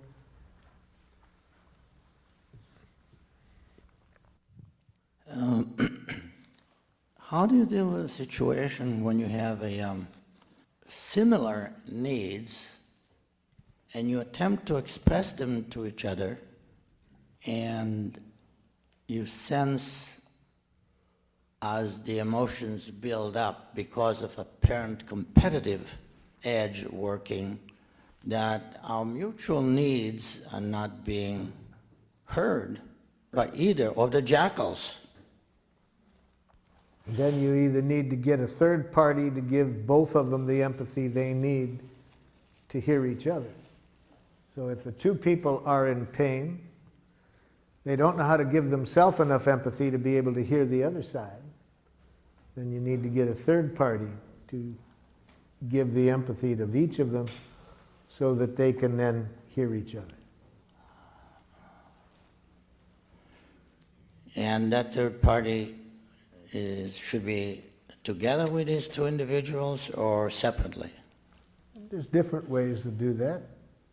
They're together, there's some advantages.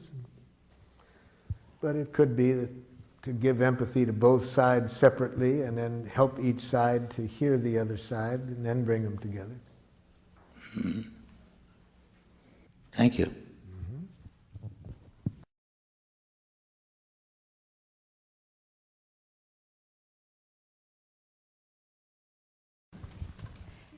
This morning you made a reference to giraffe mourning and that there's a different way of saying you're sorry to someone, and I wanted to hear what that was. Okay, let's real quick look at what I mean by giraffe mourning.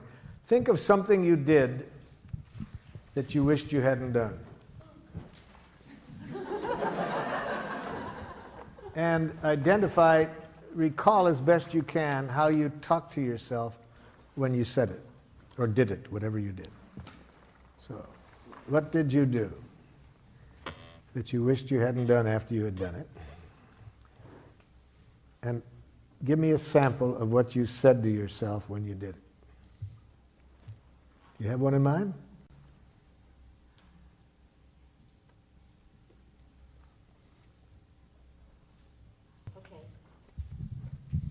That I was feeling defensive and I criticized someone.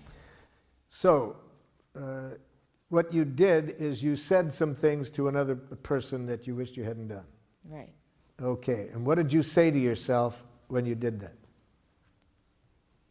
Well, usually in the moment I feel, defensive of myself. No, I want to concretely know, for this exercise, I need to know concretely what you say to yourself when you behave in a way you don't like.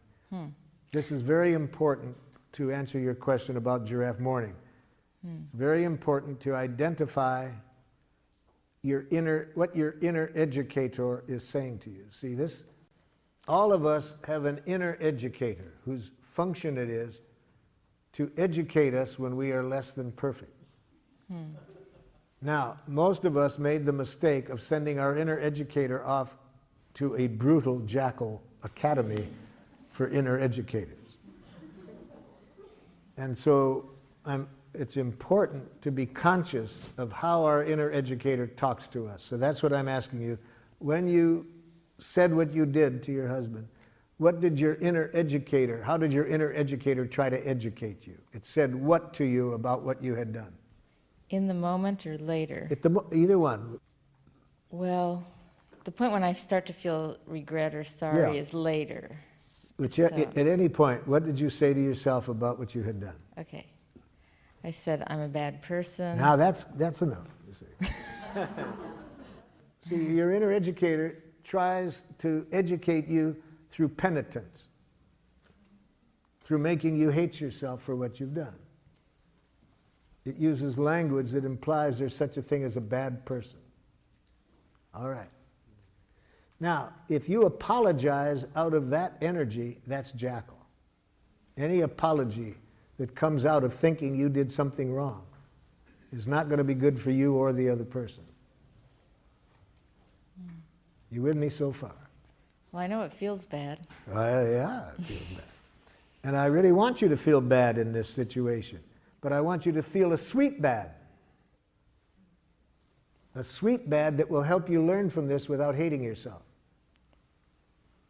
When you have a thought in your head that you're a bad person, that's ugly bad. That's a punitive bad. That'll first of all make it hard to learn. And even if you do learn, it's out of self-hatred. So whatever changes you make are at great cost. So that's your inner educator. That was your inner educator speaking to you when it said you're a bad person. Now, we've been learning today that all judgments are expressions of needs, right? So your inner educator means well. It really means well. It wants you to learn from this in a way that will serve life.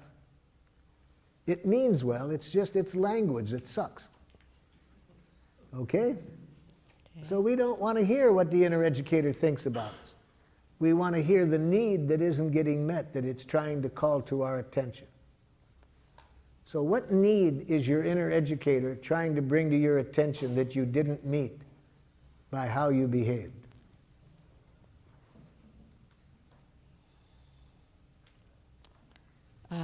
A need to be in relationship with the other person. A need in what kind of relationship? A mutual understanding, respectful. Right. So it didn't meet your need for respecting and understanding the other person. Yeah. And how do you feel when that need isn't met?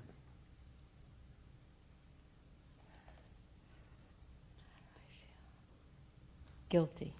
Then you still got the bad person image in mind. See, Yeah. if you still think you're bad, if there's any thinking still going on, that guilt comes from the judgment.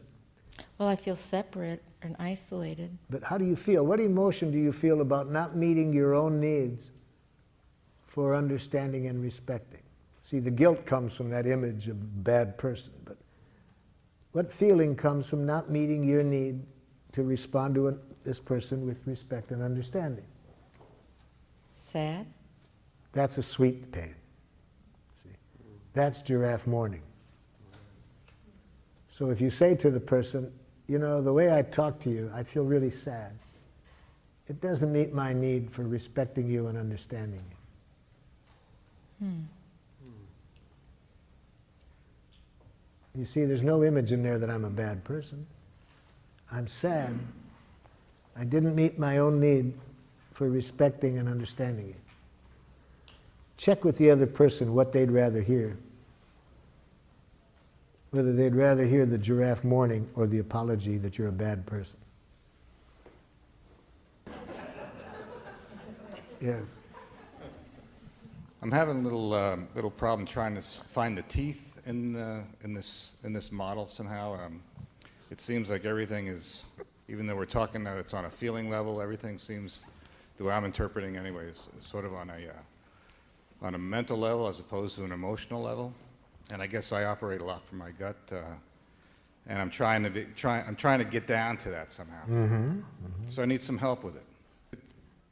Basically, tell me how I would be able to use this technique in my daily life, and to make it so that it's natural. You know, it's not natural for me to operate this way. And, The first thing I would recommend to you is change the word natural to habitual. Change the word natural to habitual. I think this process is natural, more natural than the way you were trained to think. So Gandhi says it's very dangerous to mix up the words natural and habitual. He says we have been trained to be quite habitual at communicating in ways that are quite unnatural. So I can't think of a more natural way to communicate than to talk about what's alive in us, just what we're feeling and needing. But when you feel like saying, if I feel like saying no seems okay to me. But what you were saying before is that. What do you mean by okay? It's okay to say no. What do you mean by what do I mean? You know, we can go back and forth. Pardon? We can go back and forth by asking each other. So let what me we be mean more about specific. When you say no, I predict that by saying no, more often than you would like, the other person is going to react to you in a way that isn't in your best interest. But if you say the need behind the no, that's less likely to happen. So then, if I understand what you're saying, the idea is to communicate in a way that the other person would communicate back to you so that it's in my best interest? I'm saying the purpose of this process is to get everybody's needs met, and that the needs are met by people giving willingly, not out of any coercive motivation. And I'm saying that when you say no, it gets in the way of the likelihood that everybody's needs are going to end up getting met. If you say the need that keeps you from saying yes, I predict there's more likelihood that everybody's needs will end up getting met. So it's just if I understand what you're saying, just express your needs without saying the no. But I'm saying the need is a clearer expression of what you're trying to say than no. You get clearer, more connected to life when you say the need that keeps you from saying yes than just saying no. And it's less likely to be interpreted as a rejection, as you being defensive. Just say the no by itself, I predict, is more likely to get you interpretations that aren't in your best interest. Sometimes when I don't hear a no, I look at it as being sort of a passive-aggressive response to something that I might want. Someone, let's say if I make an appointment with somebody, and instead of them saying no, they just don't show up. Yes. And then they give me a reason why they don't show up. I'm not suggesting that. I'm not suggesting that response. I'm suggesting that I would have liked that person to have told you honestly at the time what their need was. I think if they had done that, you wouldn't have gotten into that situation. They said a yes that wasn't so. Some people won't say, I'm afraid. Pardon? Let's say if the reason is that they're afraid to. It would depend a lot on what has happened in the past to them when they have said no in whatever way they did it. If they have not enjoyed very empathic responses to it in the past, then they're probably afraid to be honest about it now. I see the value in all of this. Yeah. I really do. I guess it's the idea that it's a touchy-feely type of thing that I'm not used to working around. What you're trying to figure out, if I'm understanding, is how to really put this into a idiom that you can use daily and feels comfortable to you. That's one way of putting it. Yeah. And so in our training, we first show people how to develop the literacy and then how to put it into their regular language. I had a student traveling with me, and he wanted to give me a gratitude, okay? and he liked something I did. I was really working a group hard. And during the break, he said, "Dictator." That was Giraffe. Because he knew that I knew what he was reacting to. He knew I wouldn't hear a judgment. He knew I would guess in there what he was feeling and needing. You see, so he could say that to me, "Dictator." So after we really know how to clearly identify our feelings, needs, requests, then we can start to put it into a language that can connect us with the people we're speaking with. But at this stage of the day, after one day, I'm still working with you on making sure you understand what a feeling and a need is, because if you don't really understand that, it's going to be hard to know how to then put it into your idiom. I guess I'm a recovering New York jackal, you know. I'm getting the impression that apology isn't really the best service of being a giraffe. And I'd like to know if you could model, I'd like to see you model for me an acknowledgement of missing the mark, sinning courageously. If you recall earlier, I showed an example of that where I showed the person saying, "I feel sad. I would have liked to have responded with more understanding than I did." So you're not using the word "I'm sorry," you're saying "I'm sad," you're telling your It's feelings. not so much the word "I'm sorry." What we shifted from was thinking that I did something wrong, that it was bad. It's that thinking that is the problem. And the "I'm sorry" follows from that thinking. So it's not just that I don't say "I'm sorry," I say "I'm sad." If I'm sad. See, the word "I'm sorry" means almost nothing. Right, people can say that and not feel anything. It's this, you say that to buy forgiveness. So if I'm feeling sad, I say that. I'm feeling sad. I would have liked to have been more aware of your needs, for example, where I didn't take the person's needs into consideration. But I don't say, "I'm sorry, that was inconsiderate of me." There's no self-blame. I didn't do anything wrong. There is no such thing as doing anything wrong. What I did was not in harmony with my needs. I want to mourn that. I'm sad. I would have liked to have been more aware of your needs. Something like that. Does that give you the example? Very much so, thank you. Yeah. I have a question over Yes? here to your left. I have a situation with my intimate partner that many times we get together and we argue a lot. And I have this need that you were saying earlier is inappropriate, that I want her to be happy. I didn't say it was inappropriate. I said it was undoable. Okay, right. That's what she keeps telling me. But if you're going to tell me to be happy, tell me the action to get there.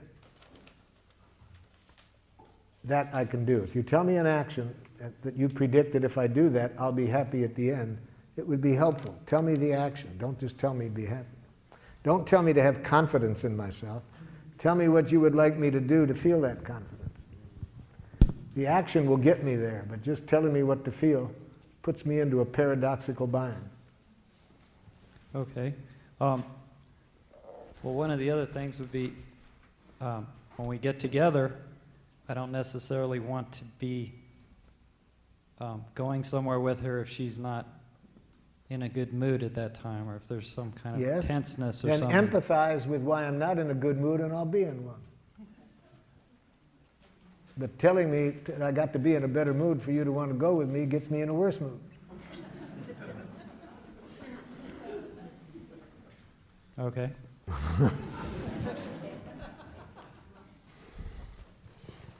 I'm wondering if there's sometimes when it's over here, it's I'm feeling some anxiety about a trip I'm planning to visit my mother soon, and we have a dynamic where she really wants to help me figure out every detail of what I'm doing during my stay, and I like to be left So alone. let me show you how to do it. And I'm afraid that if I talk to her like Yes. this, it's going to make matters much worse. Okay, then we'll teach you how, if it does, we'll show you how to enjoy it when it gets worse. Okay. But first, let me show you the first thing to do. If we want a person to consider another behavior than the one they're doing, start the communication by showing them that what they're doing is the most precious thing they could be doing. this way, empathy. Start by empathizing with Mother's intent in behaving as she does. Mother, I'm guessing that when you jump in and want to show me all the things that could be done, you really care a lot about my enjoying myself on this trip and want to be sure you support that. Oh, yes, there's a lot of things. Blah, blah. Yeah, so it's really very important to you that I have a good time and you want to contribute to it. Yeah. That's step one. See what I mean? That's what I mean by starting, by showing you understand. Now, the more we're concerned about that behavior, the more important it is to start with this. See, that's why when I work in prisons and this person has been sexually molesting people or raping people, if I would like this person to find another way of behaving, the first thing I got to do is make sure they don't hate themselves for what they're doing. The more they hate themselves for what they're doing, the more they'll continue doing it. So I start by empathizing with what their needs are in doing it. Okay, so you got that step. The next step, what we started off the day with, I tell honestly how I feel. And Mom, I'm feeling torn right now because I'm grateful for your intent. But I really have a need to kind of make my own choices here because I think it'd be very hard for anybody else to really know what I need, and I need this space to figure it out for myself. So would you tell me what you heard me say, Mother, so I can see if I'm making myself clear?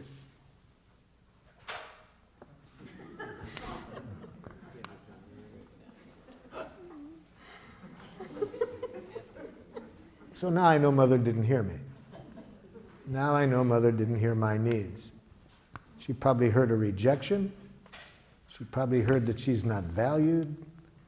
But it's important that I not think that her reaction is because of what I said. If I express my feelings and needs, it would be impossible for a person to react this way if they heard it. They would have gotten a gift. They would have the eyes of a little child getting a gift from Santa Claus. That doesn't look like what Mother's looking like right now. So Mom, could you tell me what you just heard me say? You don't want me. So you heard it kind of as a rejection, Mother. Of course, how else could I have heard it? Well, thank you for telling me you heard it as a rejection, Mother. Notice I didn't say, that isn't what I said. See, if you want to have people understand you differently, never tell them, you're misunderstanding me. Never say, that isn't what I said. Say, thank you for telling me that's what you heard. I can see I didn't make myself clear. I'd like to try again, Mother. As I do value very much your offering to help, but I have a need to kind of get my own needs clear and structure my own time. Can you tell me what you hear me say? So you think I don't have any intelligence about helping you. Thank you for telling me that's what you're hearing, Mother. I'd like you to hear it differently. I'd like you just to hear my needs, that I have a real need to kind of sort things out for myself and structure my own time. Could you tell me what you heard?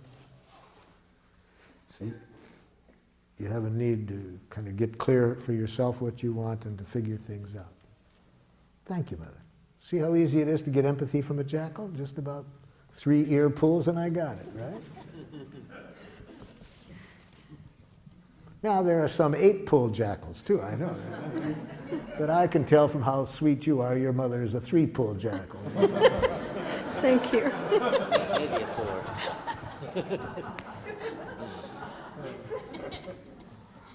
Yes. You mentioned earlier this morning about enjoying suffering. Could you elaborate on that? Oh yes, that's very important. Thank you for bringing back to me about it. Okay, a friend of yours says this to you. I'm a nothing. I'll never amount to anything. Look, I'm an assistant clerk at age 45. And my brother's a head of his company. And my sister is a top attorney. And I'm a nothing. Okay? Now, to enjoy this person's suffering, we have to release ourselves from 2 kinds of responsibility.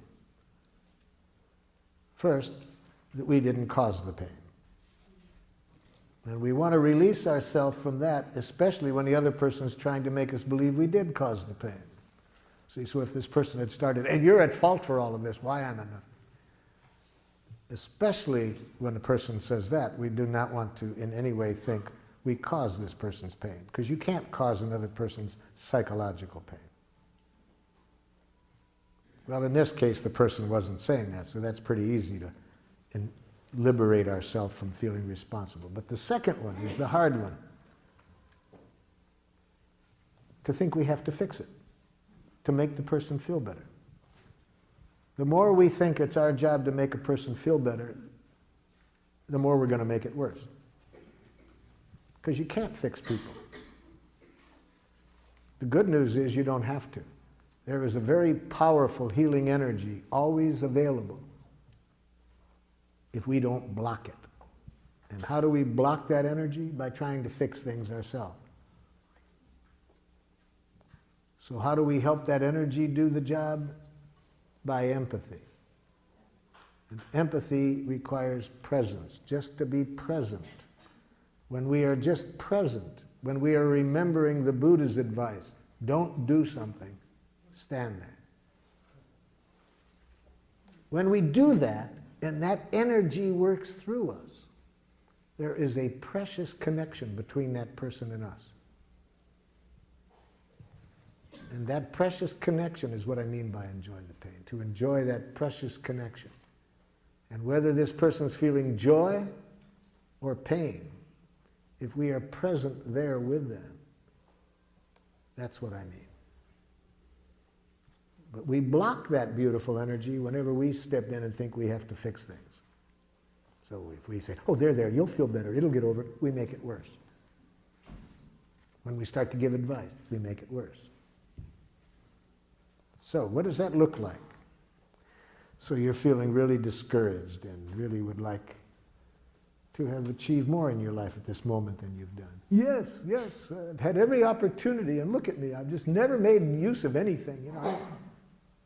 Yeah, so you're really discouraged and frustrated and would really have liked to have made different use of some things than you have. Yeah. See, I'm just present. I'm not trying to fix it. And when that happens, there's a very precious connection. That's what I mean by enjoyment. And that precious connection does the healing, not your advice, not your whatever. Yes? Can you clarify the distinction between empathizing and sort of encouraging and supporting the soap opera of, you know, somebody who is somebody who's suffering, and sometimes by being there, it's sort of a subtle encouragement as opposed to the subtle encouragement that I think you're talking about comes about when this person is talking about what happened to them for the 50th time you've heard the story. So if I'm really listening to them, I don't hear what they talk about the past, because I know that the more they talk about the past, the less healing will take place. Right. So I interrupt. But I interrupt to bring the conversation to life. They're talking about the past, and I interrupt and I say, excuse me, but it sounds like right now you're still feeling hurt because your need for respect wasn't met in that. See, because just letting them talk about the past and asking them questions about what happened about the past is to just keep the soap opera going. So I interrupt when they talk about the past, because we don't heal by talking about the past.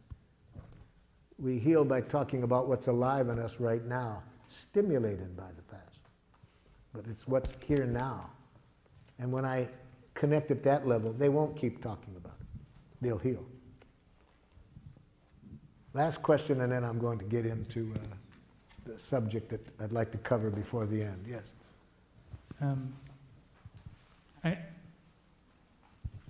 You talk about having, let's see, that someone else cannot cause our emotional pain. That's right. And I think about the abuse that I grew up with and that I see in Yes. a lot of families, Yes. and the suffering that I've Yes. experienced throughout my life, and Yes. through my recovery and all that. And yes, and other people were a stimulus for your suffering. And you were a participant by how you dealt with it. For example, if you followed me in my work, you would see this very clearly. In places like Rwanda, Burundi, Sierra Leone, I'm working with people that have had their families killed. Some of those people have such rage that all they live for, moment by moment, is the possibility of vengeance. Others have no anger, have never had anger. Same exact stimulus. They have deep feelings, but not rage. So it is not the stimulus that determines how our emotional reaction is. That part is up to us. I work with some women, unfortunately a lot, who have been raped. And some of them feel shame, deep shame. Some feel rage. Some feel other things. So the same stimulus depends how people take it, whether they feel shame, rage, or other things. I'm working with a woman from Rwanda who had, she heard her 3 children being killed because she got to underneath the sink, hid underneath the sink in time. Her children didn't make it to the hiding place in time. They got killed. She heard them. She heard her husband being killed and her brother. She had to stay underneath there 11 days to save her own life because they stayed in the house after they killed the family. This woman has deep feelings, but never once has she had the kind of anger that makes her want to get vengeance. She's put all of her feelings, and lots of them, into preventing this happening to anybody else. You see? So the way she looked at it leads her to want to prevent this happening to anybody else. She came to my workshop because she wanted to know how to deal with the rage toward her from other people in her tribe who are furious with her that she won't join their efforts to kill the other people. Same stimulus, quite different reactions. Okay, so I had the stimulus, and somewhere I learned how to deal with it in the way that I had dealt with it, and I'm learning to change that now. Yes. The worst thing, of course, would be, no matter how you did choose to deal with it, is to think there was something wrong with how you chose to deal with it. I'm not wanting us to get into one way is right or wrong. I'm just saying that no matter what happens to us, the other person's responsible for what they did. I'm not saying the other person doesn't have responsibility. That's my question about accountability. That person's responsible for what they did and why they did it. We're responsible for how we deal with that.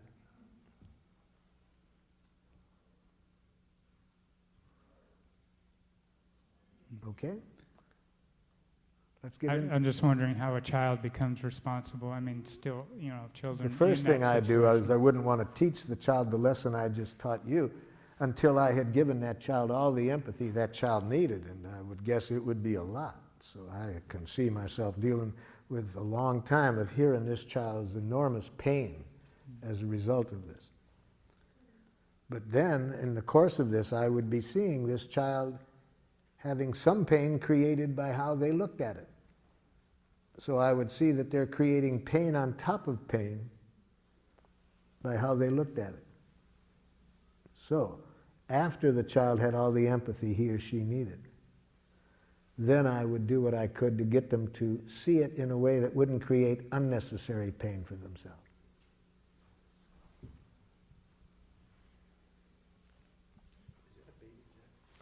This is a baby jackal, yes. Okay, now what I'd like to do in the precious time that we have left, deal with a very important part of giraffe, because I wouldn't want you to get the idea that nonviolent communication is solely interested in conflict resolution, because it's equally interested in celebration. How can we celebrate life? In fact, the part that I've left for 10 minutes before the end is in some respects the most important part, because it's where we get the fuel to stay giraffe in what's often a very jackalish world. See? So it's going to be pretty hard to make this radical transformation back to our nature in many situations unless we're getting plenty of fuel. Now, where does the fuel come from? The fuel comes from celebration. And what kind of celebration? It comes from saying thank you in giraffe. So let's see now in the last minutes how we celebrate by saying thank you in giraffe, expressing gratitude in giraffe. And first, I'd like to remind you of how jackals say thank you. You did a good job on that paper. You are a very kind person. You're a good dancer. Can you see why that's jackal? Moralistic judgments. Positive moralistic judgments are equally as violent in my estimation as negative ones. Namely, they reinforce the idea that the negative exists. If I say you're a kind person, I'm implying there's such a thing as an unkind person. I'm also implying that I'm the judge that knows the difference. So no more praise or compliments, okay? No more praise or compliments. Especially when you intend them as a reward. That's the ultimate dehumanization, to use thank you as a reward. To say it for the purpose of trying to reinforce something, to get the person to continue doing it. It's like sending what goes on at dog obedience school? See? Punishment and reward, see? So giving a compliment or praise for the purpose of reinforcement is giving the dog something to eat to reinforce it for something. Well, people are not for that treatment. And it destroys the beauty of thank you. When people have to wonder, is this being said out of that energy? But it works. What does jackal? Studies in management indicate that if managers praise and compliment employees daily, production goes up. Studies in school show that if teachers praise and compliment students daily, they work harder. Jackal, take another look at the research. I think you'll see that that only works for a very short time, until people see the manipulation. And then it no longer works. And it destroys the beauty of thank you, because now you cannot even trust gratitude without wondering whether it's being used as a reinforcement, as a reward. Well, what about if I want to build up the other person's self-esteem? What's wrong with that? So, Jackal, you don't see the irony of that? What? If the other person can only like themselves when you compliment them, they have no self-esteem. You've just addicted them to your rewards. That they only feel good when you say something about them. They have no self-esteem. Okay. How does a giraffe say thank you? Or gratitude? First, there's three things that are involved in a giraffe expression of gratitude that give us energy to keep being a giraffe. See, the first thing in a giraffe expression of gratitude is we bring to this other person's attention concretely what they have done that has made life more wonderful for us. See, that's what we need to do daily. We need to bring our consciousness and attention to the power that each one of us has to make life more wonderful. Each of us is a powerhouse. We have words that have the power to contribute to making people's lives more wonderful. We have touch. We can touch people in ways that can make life more wonderful. We can provide services for people. We are powerhouses. The more we remember this, we'll not get caught up in any violent games. Why would we use our energy any way other than to make life wonderful when we remember that we have this power? So that's one thing we got to make clear in our expression of gratitude. Specifically what the person did, not some vague generality. For example, a woman in Geneva, Switzerland came up to me at the end of a workshop. Here's what she said to me. "You're brilliant." I said, "It doesn't help." She said, "What do you mean?" I said, "You know, ma'am, I have been called a lot of names in my life. Really, I have. Some positive and some far less than positive. And I can never recall learning anything valuable by somebody telling me what I am. I think there's zero information value in being told what you are. And great danger, you might believe it. And it's just as dangerous to believe that you're smart as that you're stupid. Both of them reduce you to a thing. You see, we're much more than either of those. But I can see in your eyes that you want to express some gratitude. Yes, and I want to receive it, but it doesn't help me to be told what I am. Well, what do you need to hear? What did I do to make life more wonderful for you? Well, you're so intelligent. No, it doesn't help. Doesn't help. What did I do? Oh, I got you. She opens up her notebook. She showed me 2 things that I had said that she had written down. She put a big star by them. See, that helps me now. Okay, that helps me to know that somehow my saying those 2 things made this person's life more wonderful. So that's the first thing we need to say in appreciation. We need to bring to the person's attention concretely what they did that made life more wonderful. Second, at the moment we're giving the gratitude, to say how we feel at that moment about the person having done that. So I said to this woman, could you tell me how you feel now as a result of my having said those 2 things? She said, hopeful and relieved. Oh, hopeful and relieved. That gives me much more than telling me what I am, that I'm brilliant. Just to know that somehow my saying those 2 things, now this person feels hopeful and relieved. Now when I hear the 3rd thing, I'll be able to really enjoy this gratitude. I said, what need of yours was fulfilled by my saying what I did that leaves you feeling hopeful and relieved? And that's the 3rd thing we need to see in a giraffe gratitude. She said, I have an 18-year-old son. I've never been able to connect with him. It's been very painful that we never can connect, and I have needed some direction to help me connect with him. Those 2 things you said met my need for some concrete direction. So had she expressed her gratitude in giraffe, she would have said, Marshall, when you said these 2 things, showed me what the 2 things were. It leaves me feeling hopeful and relieved. It meets a need of mine to connect with my son in a way that I want. Okay? That's how we say gratitude in giraffe, those 3 things. And it's also important how we receive gratitude. Let me show you how a jackal receives gratitude. Jackal, when you offered to give me the ride just now over to where I'm going afterwards, I feel very grateful because I really have a need to spend more time with my family. And if I took the bus, I'd have an hour less time. It's nothing. De rien. See? If you want to terrorize a jackal, express love or appreciation to it. Really, if you really want to scare a jackal. I've never seen anything scare jackals speaking people more than sincere gratitude or love. Why do you get so nervous, jackal, when you hear it?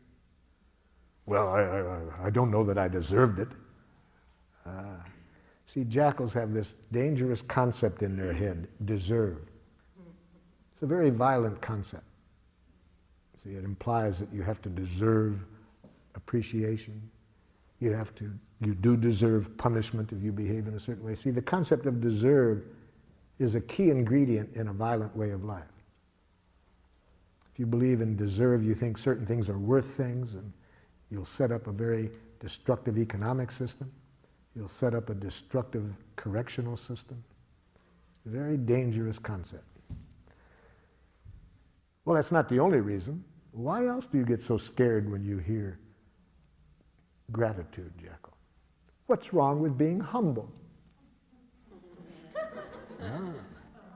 So you want to have a need for humility? Yes. Well, you know, Jackal, there's different kinds of humility. I'm afraid that your kind is a jackal humility. I think your kind is the kind that Golda Meir, the Israeli prime minister, was reacting to when she said to one of her politicians, "Don't be so humble, you're not that great."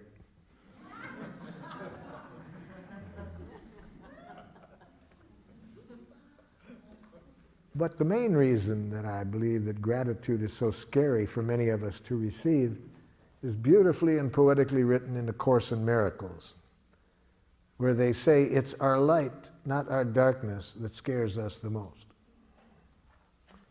See, having been educated in this jackal way to hate ourselves, to think there's something wrong with us, it's a big jump to really see what I was saying, that we have enormous power to make life wonderful.